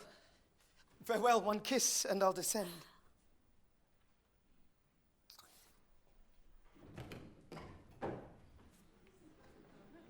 Art thou gone so? My lord, my love, my friend. I must hear from thee every day in the hour, for in a minute there are many days. Oh, by this count I shall be much in years ere I again behold my Romeo. Farewell. I will omit no opportunity that may convey my greetings, love, to thee. Oh, think'st thou we shall ever meet again? I doubt it not. And all these woes shall serve for sweet discourses in our time to come. Oh, God, I have an ill-divining soul. Methinks I see thee, now thou art so low, as one dead, in the bottom of a tomb. Either my eyesight fails, or thou look'st pale. And trust me, love, in my eyes so do you. Dry sorrow drinks our blood. Adieu. Adieu. Oh, daughter, are you up? Who is that calls? It is my lady mother. Is she not down so late or up so early? Where are you, daughter? What Lady Lamb? What Juliet? No, who calls? It is your mother. Why, how now, Juliet? Madam, I am not well. Evermore weeping for your cousin's death. What? Wilt thou wash him from his grave with tears? And if thou couldst not make him live. Therefore have done. Some grief shows much of love, but much of grief shows still some want of wit. Yet let me weep for such a feeling loss. So shall you feel the loss, but not the friend which you weep for. Feeling so the loss, I cannot choose but ever weep the friend. Well, girl, thou weepst not so much for his death as that the villain lives which slaughtered him. What villain, madam? That same villain Romeo. Villain, and he be many miles asunder. God pardon him. I do with all my heart. And yet no man like he doth grieve my heart. We will have vengeance for it, fear thou not. Then weep no more. I'll send to one in Mantua, where that same banished renegade doth live, shall give him such an unaccustomed dram, that he shall soon keep Tybalt company. And then I hope thou wilt be satisfied. Indeed, I never shall be satisfied with Romeo till I behold him. Dead! Is my poor heart so for a kinsman vexed? Madam, if you could find out but a man to bear a poison, I should temper it, that Romeo should, upon receipt thereof, soon sleep in quiet. Find thou the means, and I'll find such a man. But now I'll tell thee joyful tidings, girl. And joy comes well in such a needy time. Well, well, thou hast a careful father, child. One who, to put thee from thy heaviness, hath sorted out a sudden day of joy, that thou expects not, nor I looked not for. What day is that, I pray you? Marry, my child, the gallant, young, and noble gentleman, the County Paris, at St. Peter's Church early next Thursday morning, must provide to make you there a glad and joyful bride. Now, by St. Peter's Church, and Peter too, he shall not make me there a joyful bride. I wonder at this haste that I must wed ere he that should be husband comes to woo. I pray you, tell my lord and father, madam, I will not marry yet. And when I do, I swear it shall be Romeo, whom you know I hate, rather than Paris. These are news indeed. Here comes your father. Tell him so yourself, and see how he will take it at your hands. When the sun sets, the earth doth drizzle dew. But for the sunset of my brother's son, it rains downright. How now, a conduit girl, what still in tears, evermore showering? In one little body thou counterfeits a bark, a sea, a wind. For still thy eyes, which I may call the sea, do ebb and flow with tears. The bark thy body is, sailing in this salt flood. The winds thy sighs, raging with thy tears. And they with them, without a sudden calm, will overset this tempest-tossed body. How now, wife? Have you delivered to her our decree? Aye, sir, but she will none. She gives you thanks. I would the fool were married to her grave. Soft, take me with you, wife, take me with you. How will she none? Does she not give us thanks? Is she not proud? Does she not count her blessed, unworthy as she is, that we have wrought so worthy a gentleman to be her bridegroom? Not proud you have, but thankful that you have. Proud can I never be of what I hate, but thankful even for hate that is meant love. How now, chopped logic? What is this? Proud, and I thank you not, and yet not proud? Mistress Minion you, thank me no thankings, nor proud me no prouds, but fettle your fine joints gainst Thursday next, to go with Paris to St. Peter's Church, or I will drag thee on a hurdle thither. Out, you green sickness baggage! Out, you tallow face! Fie, fie! What are you, mad? Good father, I beseech you on my knees, hear me with patience, but to speak. Hang thee, young baggage, disobedient wretch! I tell thee what, get thee to church a Thursday, or never after look me in the face. Speak not, reply not, do not answer me. My fingers itch! Wife, we scarce thought us blessed that God had lent us but this only child, but now I see this one is one too much, and that we have a curse in having her. God in heaven bless her, you are to blame, my lord, to rate her so. And why, my lady wisdom? Hold your tongue, go smatter with your gossips, go. I speak no truth. Oh, cotty-cotton! May not one speak. Peace, you mumbling fool! Go at your gravity or a gossip's bowl, for here we need it not. You are too hot! God's blessed mother, wife, it makes me mad! Day, night, hour, tide, time, work, play, at home, abroad, alone, in company, waking or sleeping, and still my care hath been to have her matched.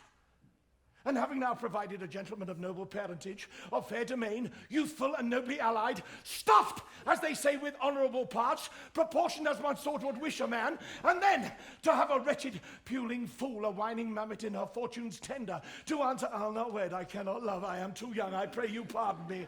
But you'll not wed, I'll pardon you. Graze where you will, you shall not house with me. Look to it, think on't, I do not use to jest. Thursday is near, lay hand on heart, advise. An you be mine, I'll give you to my friend. An you be not, hang, beg, starve, die in the streets. For by my life I'll ne'er acknowledge thee, nor what is mine shall never do thee good. Look to it, think on't. I do not use to jest.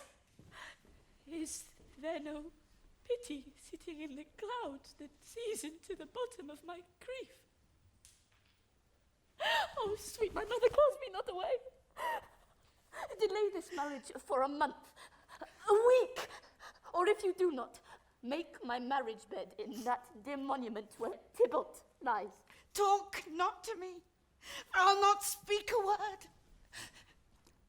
Do as thou wilt, for I have done with thee. Oh God. Oh nurse, how shall this be prevented?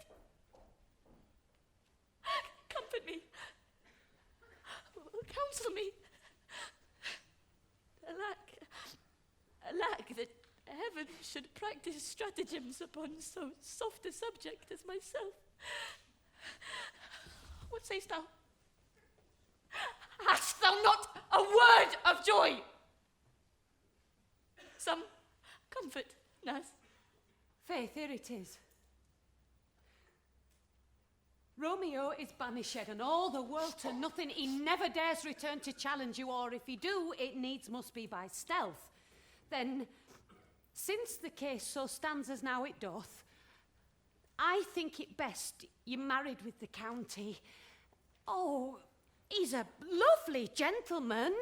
Romeo's a dish-clout to him. An eagle, madam, hath not so green, so quick, so fair an eye as Paris hath. Beshrew my very heart, I think you are happy in this second match, for it excels your first, or if it did not. Your first is dead, or 'twere as good he were as living here, and you no use of him. Speaks thou from thy heart? And from my soul too, or else beshrew them both. Amen. What? Well, thou hast comforted me marvellous much. Go in and tell my lady I am gone, having displeased my father, to Lawrence Cell, to make confession and to be absolved. Marry, I will, and look, this is wisely done. Ancient damnation. Oh, most wicked fiend! Is it more sin to wish me thus forsworn, or to dispraise him with that selfsame tongue which she hath praised him with above compare so many 1,000 times? Go, counsellor. Thou and my bosom henceforth shall be twain. I'll to the friar to know his remedy. If all else fail, myself have power to die.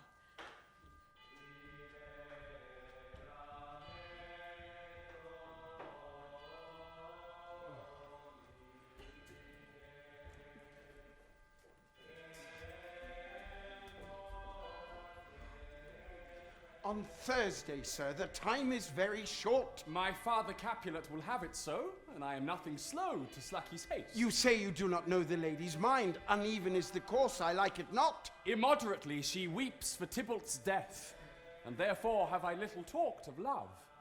For Venus smiles not in a house of tears. Now, sir, her father counts it dangerous that she doth give her sorrow so much sway, and in his wisdom hastes our marriage, to stop the inundation of her tears, which, too much minded by herself alone, may be put from her by society. Now do you know the reason of this haste? I would I knew not why it should be slowed. Look, sir, here comes the lady towards my cell.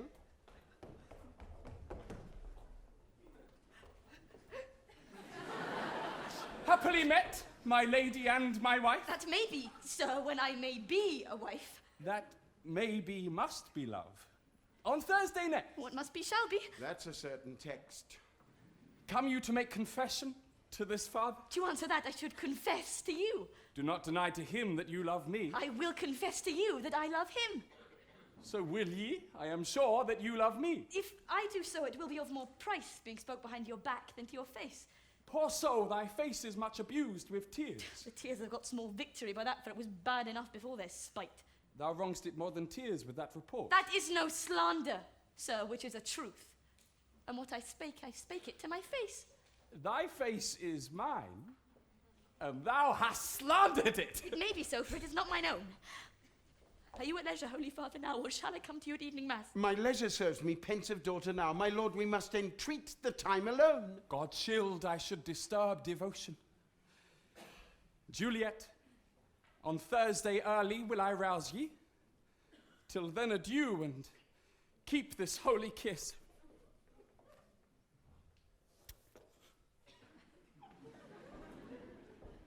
Oh, shut the door when thou hast done so, come weep with me. Post hope, post cure, post hell. Oh, Juliet, I already know thy grief. It strains me past the compass of my wits.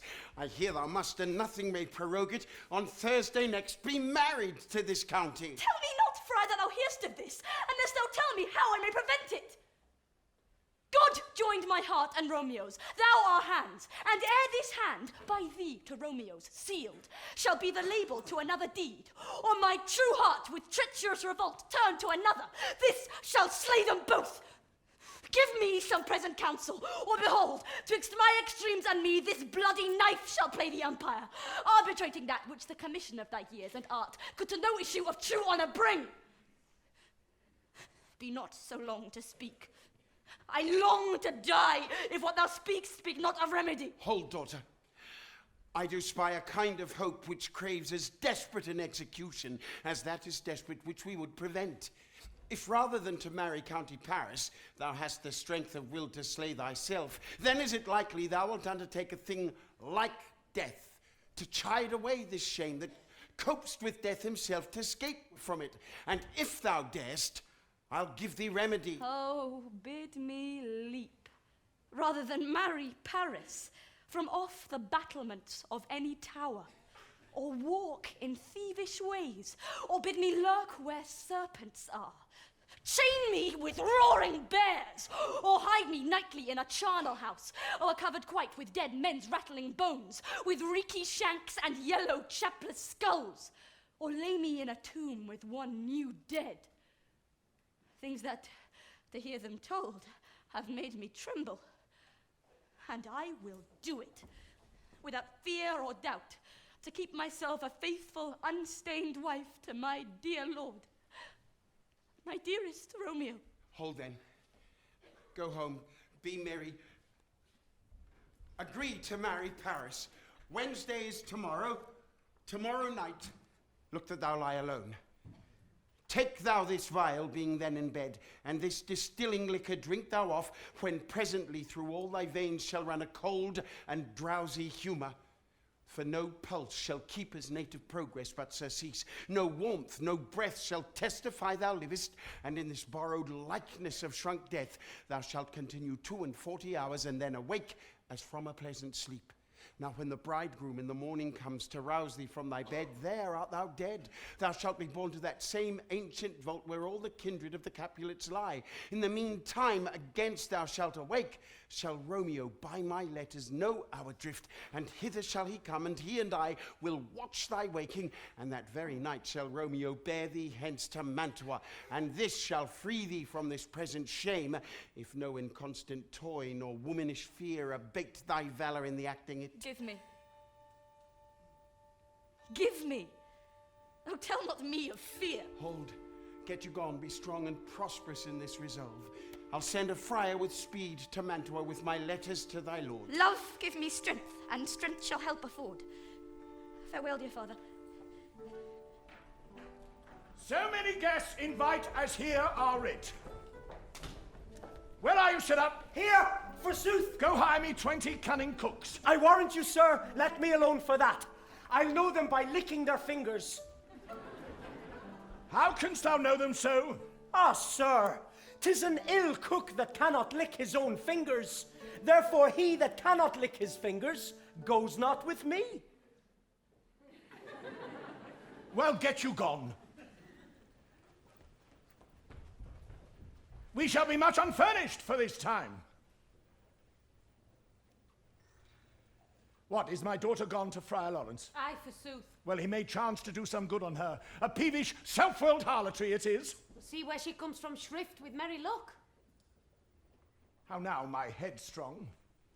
Where have you been gadding? Where I have learnt me to repent the sin of disobedient opposition to you and your behests, and am enjoined by holy Lawrence to fall prostrate here to beg your pardon. Pardon, I beseech you. Henceforward I am ever ruled by you. Why, that's well said. Now before God, this holy reverend father, all our whole city is much bound unto. Send for the county. Go tell him of this. We'll have this knot knit up tomorrow morning. I met the youthful lord at Lawrence cell, and gave him what becomed love I might, not stepping over the bounds of modesty. I'm glad on't. That's well said. Stand up. This is as should be. Nurse, will you go with me into my closet to help me sort such needful ornaments as you think fit to furnish me tomorrow? No, not till Thursday. There is time enough. Go, nurse. Go with her. We'll to church tomorrow. Methinks on Thursday would be time enough. And I say we'll have this dispatched tomorrow. Go one. Certify the count thereof. I pray, my lord, let it be Thursday. And I say tomorrow while she's in the mood. We shall be short in our provision. 'Tis now near night. Tush! I will stir about, and all things shall be well. I warrant thee, wife. Go thou to Juliet. Help to deck her up. I'll not to bed tonight. Let me alone. I'll play the hussif for this once. What ho? Oh, they're all forth. Well, my heart is wondrous glad that this same wayward girl is so reclaimed.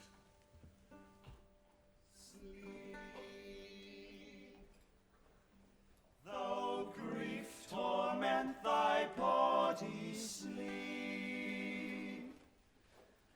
while music banished to the lowest deep, thy soul afflicting foe, I pray you sleep, and while thy body rests in slumber, fly jealous thoughts that true affects do cumber down to her den of. Come, what? Need you anything else? Aye, those are times are best. But, gentle nurse, I pray thee, leave me to myself tonight. Well, there's a clean smock under your pillow, and so good night. What? Are you busy? Oh, need you my help? No, madam. So please you let me now be left alone, and let the nurse this night sit up with you. For I am sure you have your hands full all in this so sudden business. Good night.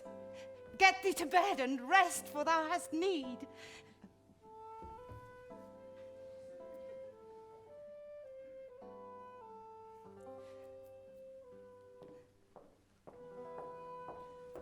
Farewell! God knows when we shall meet again. I have a faint, cold fear thrills through my veins that almost freezes up the heat of life. I'll call them back again to comfort me. Nurse! But what should she do here? My dismal scene I needs must act alone. Come, Vial. What if this mixture do not work at all? Shall I be married, then, tomorrow morning? No. No, this shall forbid it. Knife, lie thou there. What if it be a poison, which the friar subtly hath ministered to have me dead, lest in this marriage he should be dishonoured, because he married me before to Romeo? I fear it is. And yet, methinks it should not, for he hath still been tried a holy man. How if, when I am laid into the tomb, I wake before the time that Romeo comes to redeem me? There's a fearful point. Shall I not then be stifled in the vault, to whose foul mouth no healthsome air breathes in, and there die strangled ere my Romeo comes? Or if I live, is it not very like the horrible conceit of death and night, together with the terror of the place? As in a vault, an ancient receptacle, where, for these many 100 years, the bones of all my buried ancestors are packed, where bloody Tybalt, yet but green in earth, lies festering in his shroud, where, as they say, at some hours in the night, spirits resort.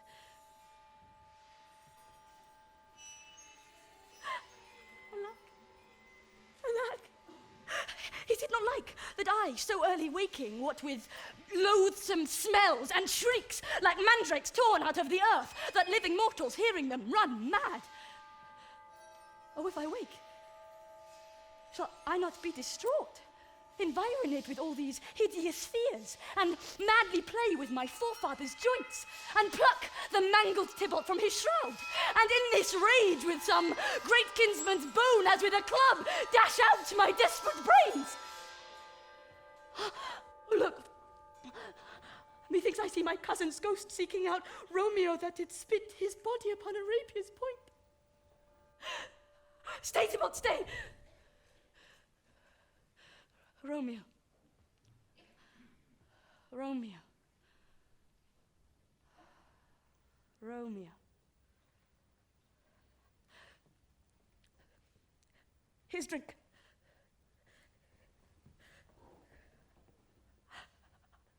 I drink to thee.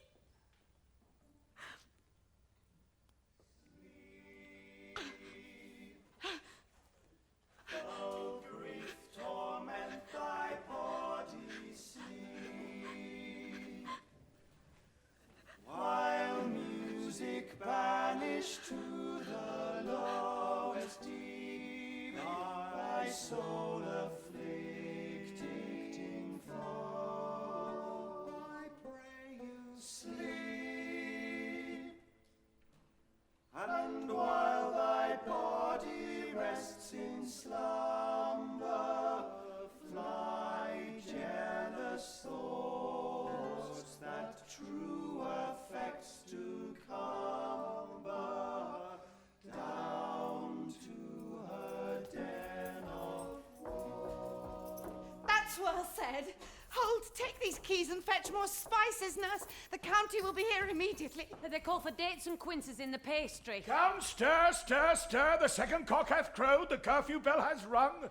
'Tis 3 o'clock. Look to the baked meats, good Angelica. Go, you cot queen. Go get you to bed. Faith, you'll be sick tomorrow for this night's watching. No, not a whit. What? I watched all night ere now for lesser cause and ne'er in sync. Hi, you have been a mouse hunt in your time.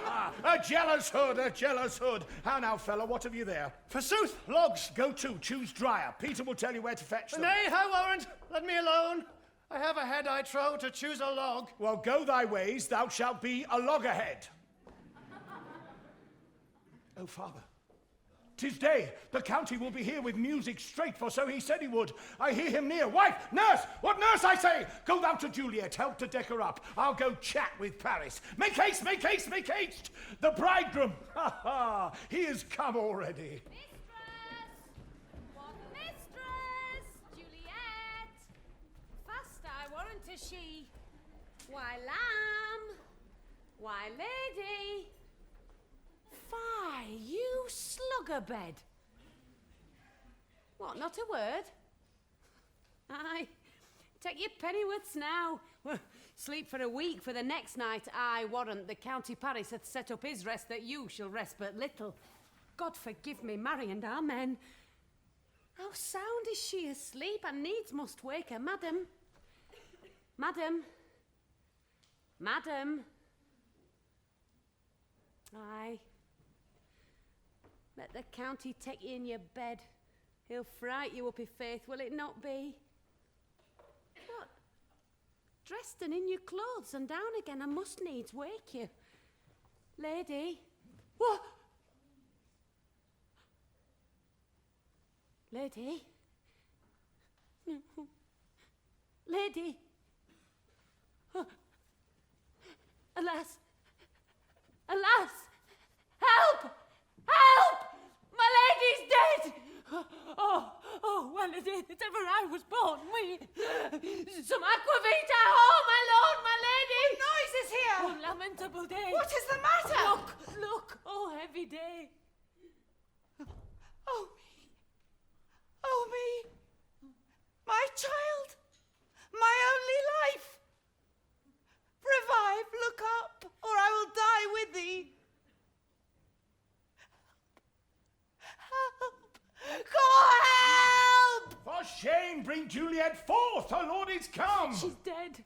Deceased. She's dead. Alack the day. Alack the day. She's dead. She's dead. She's dead. Ah, let me see. Out, alas, she's cold. Her blood is settled. And her joints are stiff.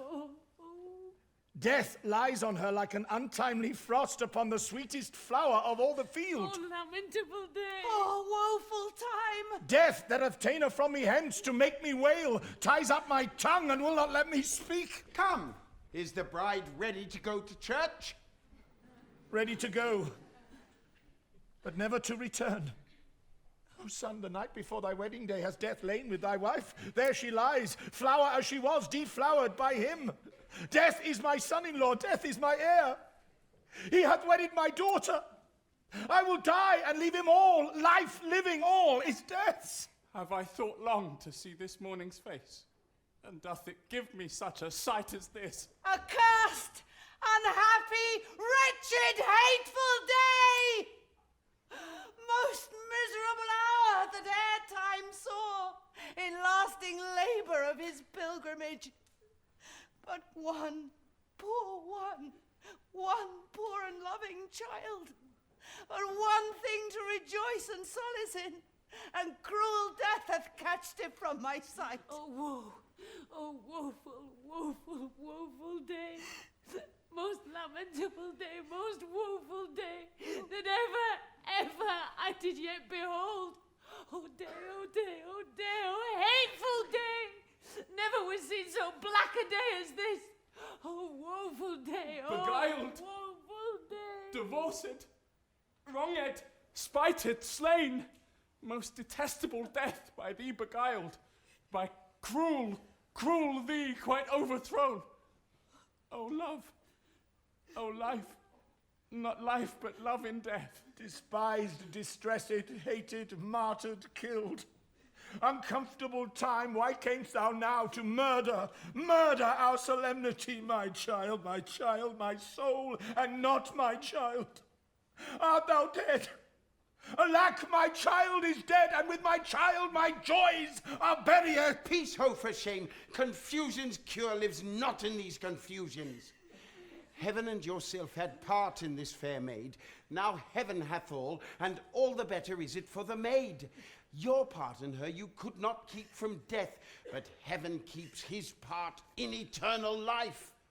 The most you sought was her promotion, for 'twas your heaven she should be advanced. And weep ye now, seeing she is advanced above the clouds as high as heaven itself? Dry up your tears and stick your rosemary on this fair course, and as the custom is, in all her best and sumptuous ornaments, convey her where her ancestors lie tombed. All things that we ordain at festival turn from their office to sad funeral. Our instruments to melancholy bells, our solemn cheer to a sad burial feast. Our solemn hymns to sullen dirges change. Our bridal flowers serve for a burial course, and all things change them to the contrary. Sir, go you in, and madam, go with him, and go, Sir Paris. Everyone prepare to follow this fair course unto her grave. The heavens do lower upon you for some ill. Move them no more by crossing their high will.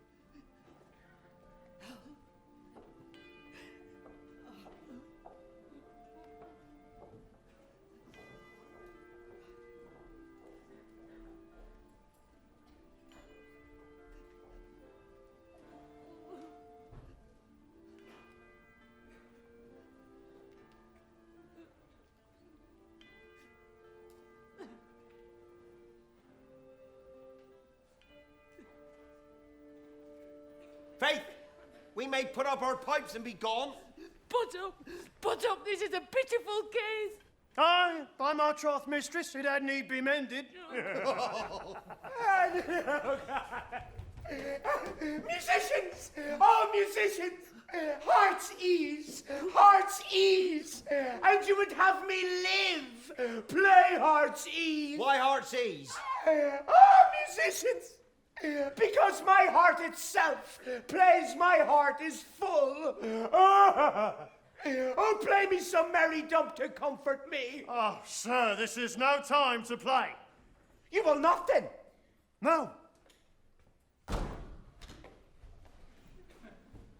Then I will give it you, and soundly too. And what will you give us? No money on my faith, but the gleek. I will give you the minstrel. Then will I give you the serving creature. Then will I lay the serving creature's dagger on your pate. I'll carry no crotchets. I'll ray you. I'll fry you. I'll saw you. And you ray us and far us. We will note you. Then I will put up my iron dagger and beat you with my wooden wit. Come, answer me like men. When griping grief the heart doth wound, then music with its silver sound. Why silver sound? Why music with her silver sound? What say you, Simon Catley? Marry, sir, because silver hath a sweet sound. Pretty. What say you, Hugh Revick? I say silver sound. 'Cause musicians sound for silver. What say you, James Signpost? Faith, I know not what to say. Oh, I cry you mercy. You are the singer. I'll speak for you. It is music with her silver sound, because such fellows as you have seldom gold for sounding. Farewell, fiddlers. Farewell. Farewell and be hanged. Come, let's go. Come, well in here. Tarry for the mourners and stay dinner. If I may trust the flattering truth of sleep, my dreams presage some joyful news at hand. My bosom's Lord sits lightly in his throne, and all this day an unaccustomed spirit lifts me above the ground with cheerful thoughts. I dreamt My lady came and found me dead. Strange dream that gives a dead man leave to think. And breathed such life with kisses in my lips that I revived and was an emperor. Ah, me, how sweet is love itself possessed, when but love's shadows are so rich in joy. News from Verona! Well, now, Balthazar, dost thou not bring me letters from the friar? How doth my lady? Is my father well? How doth my lady Juliet? That I ask again, for nothing can be ill if she be well. Then she is well, and nothing can be ill. Her body sleeps in Capel's monument, and her immortal soul with heaven lies. I saw her laid low in her kindred's vault, and presently took post to tell it you. Oh, pardon me for bringing these ill news, since you did leave it for my office, sir. Is it even so? Then I defy you, stars. Thanos, my lodging, get me ink and paper and hire post horses. I will hence tonight. I do beseech you, sir, have patience. Your looks are pale and wild. Tush! Thou art deceived. Leave me and do the thing I bid thee do. Hast thou no letters to me from the friar? No, my good lord. No matter. Get thee gone and hire those horses. I'll be with thee straight.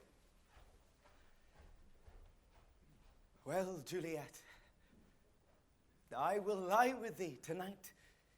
Let's see for means. Oh, mischief, thou art swift to enter in the thoughts of desperate men. I do remember an apothecary, and hereabouts dwells, which late I noted, in tattered weeds with overwhelming brows, culling of simples meager were his looks.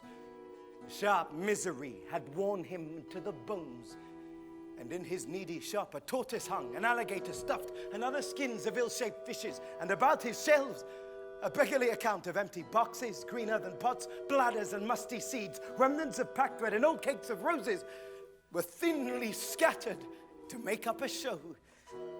Noting this penury, to myself I said, and if a man did need a poison now, whose sale is present death in Mantua, here lives a caitiff wretch would sell it him. Oh, this same thought did but forerun my need, and this same needy man must sell it me. As I remember, this should be the house. Well, being holiday, the beggar's shop is shut. What ho! Apothecary! Who calls so loud?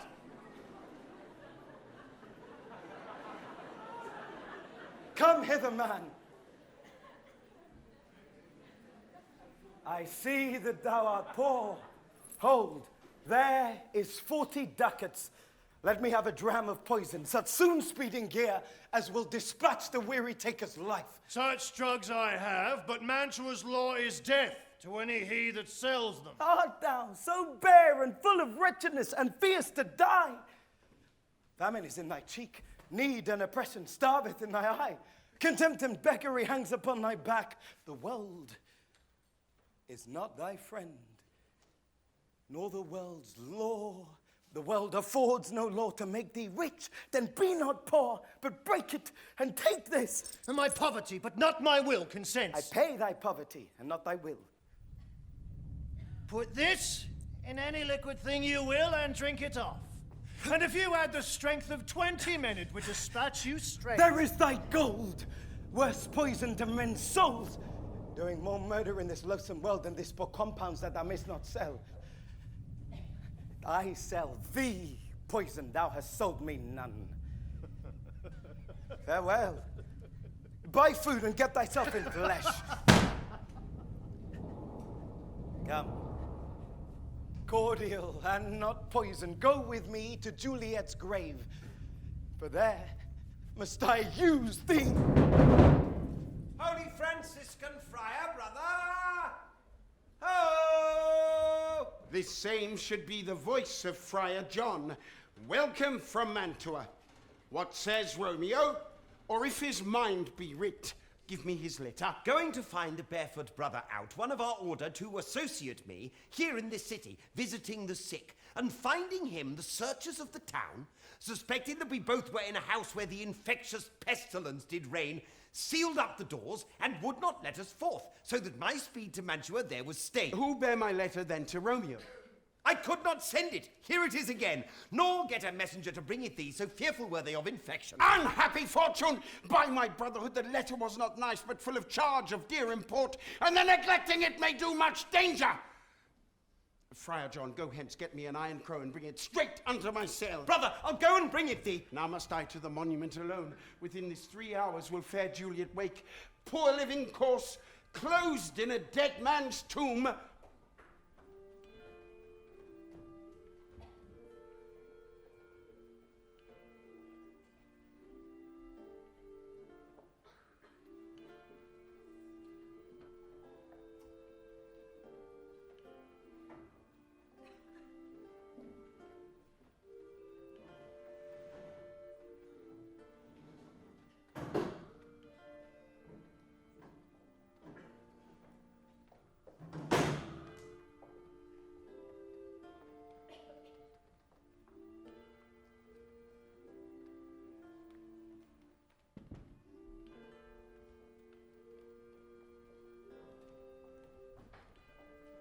Give me thy torch, boy. Hence, and stand aloof. Yet put it out, for I would not be seen. Under yond young trees lay thee all along, holding thy ear close to the hollow ground, so shall no foot upon the churchyard tread, but thou shalt hear it. Whistle then to me. Give me those flowers. Do as I bid thee, go. I will, my lord. Sweet flower, with flowers thy bridal bed I strew. O woe, thy canopy is dust and stones, which with sweet water nightly I will dew. Or wanting that, with tears distilled by moans, the obsequies that I for thee will keep, nightly shall be to strew thy grave and weep. My lord! The boy gives warning. Something doth approach. Oh, what cursed foot wanders this way tonight, to cross my obsequies and true love's right? What with a light? Muffle me night a while. Give me that mattock and the wrenching iron. Hold, take this letter. Early in the morning, see thou deliver it to my lord and father. Give me the light. Upon thy life, I charge thee. Whatever thou hearst or seest, stand all aloof, and do not interrupt me in my course. Why I descend into this bed of death is partly to behold my lady's face, but chiefly to take from her dead finger a precious ring, a ring that I must use in dear employment. Therefore hence be gone. But if thou jealous doth return to pine, what I further shall intend to do, by heaven I will tear thee joint by joint, and strew this hungry churchyard with thy limbs. The times and my intents are savage wild, more fierce and more inexorable far than empty tigers or the roaring sea. I will be gone, sir, and not trouble you. So shalt thou show me friendship. Take thou that. Commend me to my father. Farewell, good fellow. For all this same, I'll hide me hereabout. His looks I fear, and his intents I doubt. Thou detestable Moor, the womb of death, gorged with the dearest morsel of the earth. Thus I enforce thy rotten jaw to open, and in despite I'll cram thee with more food. This is that banished, haughty Montague that murdered my love's cousin, with which grief it is supposed the fair creature died, and here is come to do some villainous shame to the dead bodies. I will apprehend him. Stop thy unhallowed toil, vile Montague. Can vengeance be pursued further than death? Condemned villain, I do apprehend thee. Obey and go with me, for thou must die. I must indeed, and therefore came I hither. Good gentle youth, tempt not a desperate man. Fly hence and leave me. Think upon these, gone, let them affright thee. Oh, be gone. By heaven, I love thee better than myself, for I come hither armed against myself.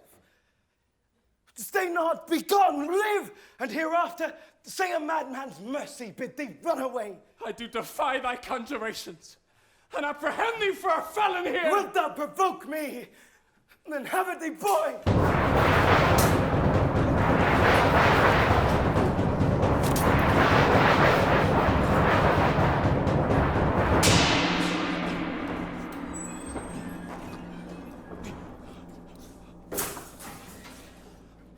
Oh, I am slain. If thou be merciful, Lay me with Juliet. In faith, I will. Let me peruse this face. Mercutio's kinsman, noble county Paris, oh, give me thy hand. One writ with me in sour misfortune's book. I'll bury thee in a triumphant grave. A grave? Oh no, a lantern slaughtered youth. For here lies Juliet, and her beauty makes this vault a feasting presence full of light.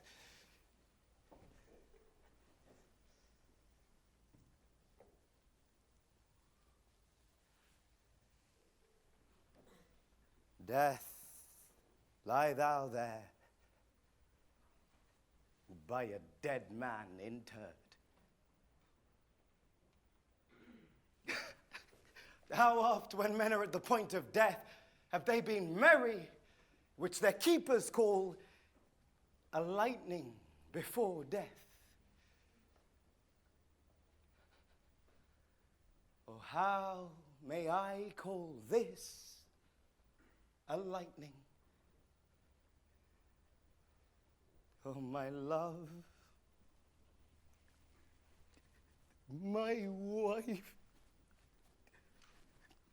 death that hath sucked the honey of thy breath hath had no power yet upon thy beauty. Thou art not conquered. Beauty's ensign yet is crimson in thy lips and in thy cheeks. And death's pale flag is not advanced there. Dear Juliet, well, I believe that unsubstantial death is amorous and hath caught my love, and that the lean, abhorred monster keeps thee here in dark to be his paramour. For fear of that, I still will stay with thee, and never from this palace of dim night depart again. Here will I remain with worms that are thy chambermaids. Oh, here will I set up my everlasting rest and shake the yoke of inauspicious stars from this world-wearied flesh.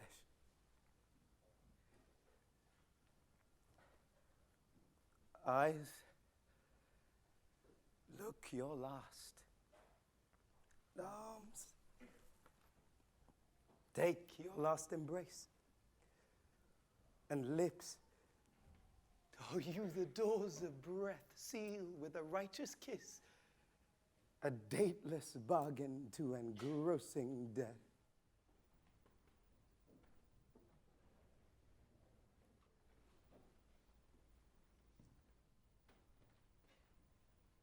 Come, bitter conduct.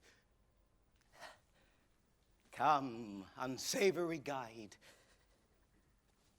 Thou desperate pilot, now at once run on the dashing rocks, thy seasick, weary bark.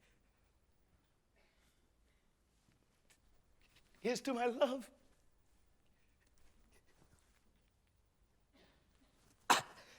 Oh, true apothecary, thy drugs are quick. Thus, with a kiss, I die. St. Francis be my speed. How oft tonight have my old feet stumbled at graves. Who's there? Here's one a friend, and one that knows you well. Bliss be upon you. Tell me, good my friend, what torch is yon that vainly lends his light to grubs and eyeless skulls, as I discern it burneth in the capel's monument? It doth so, holy sir, and there's my master, one that you love. Who is it? Romeo. How long hath he been there? Full half an hour. Go with me to the vault. I dare not, sir. Stay, then I'll go alone. Fears come upon me. Alack, alack, what blood is this that stains the stony entrance of this sepulchre? What means this masterless and gory sword to lie discolored in this place of peace? Romeo, oh pale. Who else? And what Paris too, and steeped in blood? Ah, what an unkind hour is guilty of this lamentable chance! The lady stirs. Oh, comfortable friar, where is my lord? I do remember well where I should be, and there I am. Where is my Romeo? I hear some noise. Lady, come from this nest of death, contagion, and unnatural sleep. A greater power than we can contradict hath thwarted our intents. Come, come away. Thy husband in thy bosom there lies dead, and Paris too. Come, I'll dispose of thee among a sisterhood of holy nuns. Stay not to question, for the watch is coming. Come, go, good Juliet, I dare no longer stay. Go. Get thee hence, for I will not away.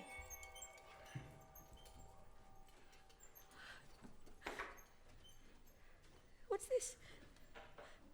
A cup, closed in my true love's hand. Poison, I see, hath been his timeless end.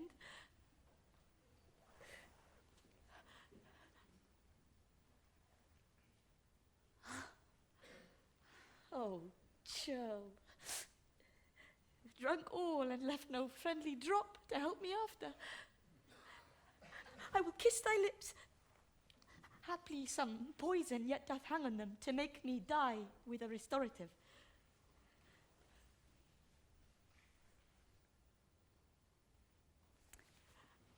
Thy lips are warm. Lead, boy, which way? Yea, noise. Then I'll be brief. Oh, happy dagger. This is thy sheath.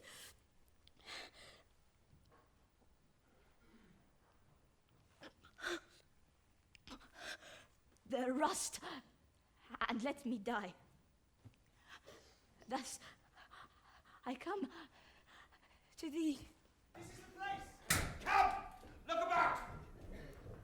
The ground is bloody. Search about the churchyard. Whoe'er you find, attach. Pitiful sight. Here lies the county slain. See, friends, where Juliet, 2 days buried, new bleeding, wounded. Search and see who's near. Go tell the prince. Run to the Capulets. Raise up the Montagues. Here's Romeo's man. Keep him to be examined. Captain! Here's a friar with tools about him fit to ope a tomb. Keep him safe. What misadventure is so early up that calls a person from its morning's rest? What is that they so shriek abroad? People in the streets cry Romeo, some Juliet, some Paris, and all run with open outcry toward our monument. Sovereign, here lies the County Paris slain and Romeo dead, and Juliet dead before, Warman new kill. Search, seek, and know how this foul murder comes. Here is a friar and slaughtered Romeo's man with instruments upon them fit to open these dead men's tombs. Oh, heavens, oh, wife, look how our daughter bleeds. This dagger hath misstain, for lo, his house is empty on the back of Montague, and is missheathed in my daughter's bosom. Oh me, this sight of death is as a bell that warns my old age to a sepulchre. Come, Montague, for thou art early up to see thy son and heir now early down. Alas, my liege, my wife is dead tonight. Grief of my son's exile hath stopped her breath. What further woe conspires against my age? First come and see, then speak. O thou untaught, what manners is in this, to press before thy father to a grave? Seal up the mouth of outrage for a while, till we can cure these ambiguities, and know their spring, their head, their true descent. And then will I be general of your woes, and lead you even to death. Meantime forbear, and let mischance be slave to patience. Bring forth the parties of suspicion. I am the greatest, able to do least, and here I stand, both to impeach and purge, myself condemned and myself excused. Then say at once what thou dost know in this. Romeo their dead was husband to that Juliet, and she their dead, that Romeo's faithful wife. I married them, and their stolen marriage day was Tybalt's doomsday, whose untimely death banished the new-made bridegroom from this city, for whom and not for Tybalt Juliet pined. You, to remove that siege of grief from her, betrothed, and would have married her perforce to County Paris. Then comes she to me, and with wild looks bid me devise some means to rid her from this second marriage, or in my cell there would she kill herself. Then gave I her, so tutored by my art, a sleeping potion which so took effect as I intended, for it wrought on her the form of death. Meantime I writ to Romeo that he should hither come as this dire night to help to take her from her borrowed grave.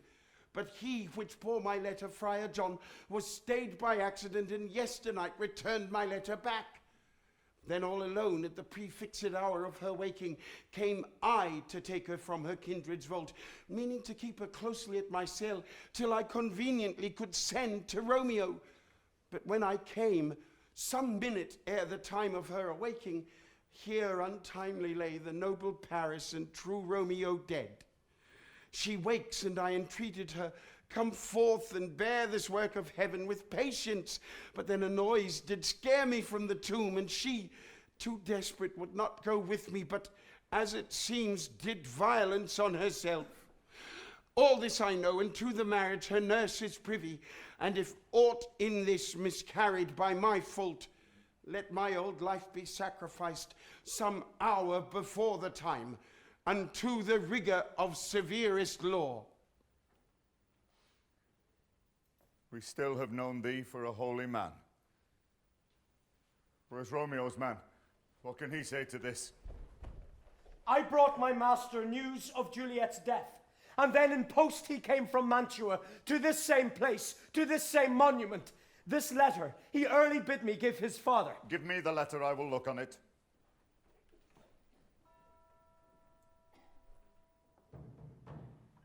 Where be these enemies? Capulet, Montague, see what a scourge is laid upon your hate, that heaven finds means to kill your joys with love. And I, for winking at your discords too, have lost a brace of kinsmen. All are punished. Oh, Brother Montague, give me thy hand. There is my daughter's dowry. For now no more can I bestow on her. That's all I have. But I can give thee more. For I will raise her statue in pure gold, that whiles Verona by that name is known, there shall no figure at that rate be set as that of true and faithful Juliet. As rich shall Romeo by his lady lie, poor sacrifices to our enmity. A glooming peace this morning with it brings. The sun for sorrow will not show his head. Go hence to have more talk of these sad things. Some shall be pardoned, and some punished. For never was a story of more woe than this of Juliet and her Romeo. Come away, come, sweet love, the golden morning breaks, all the earth, all the air of love and pleasure speaks.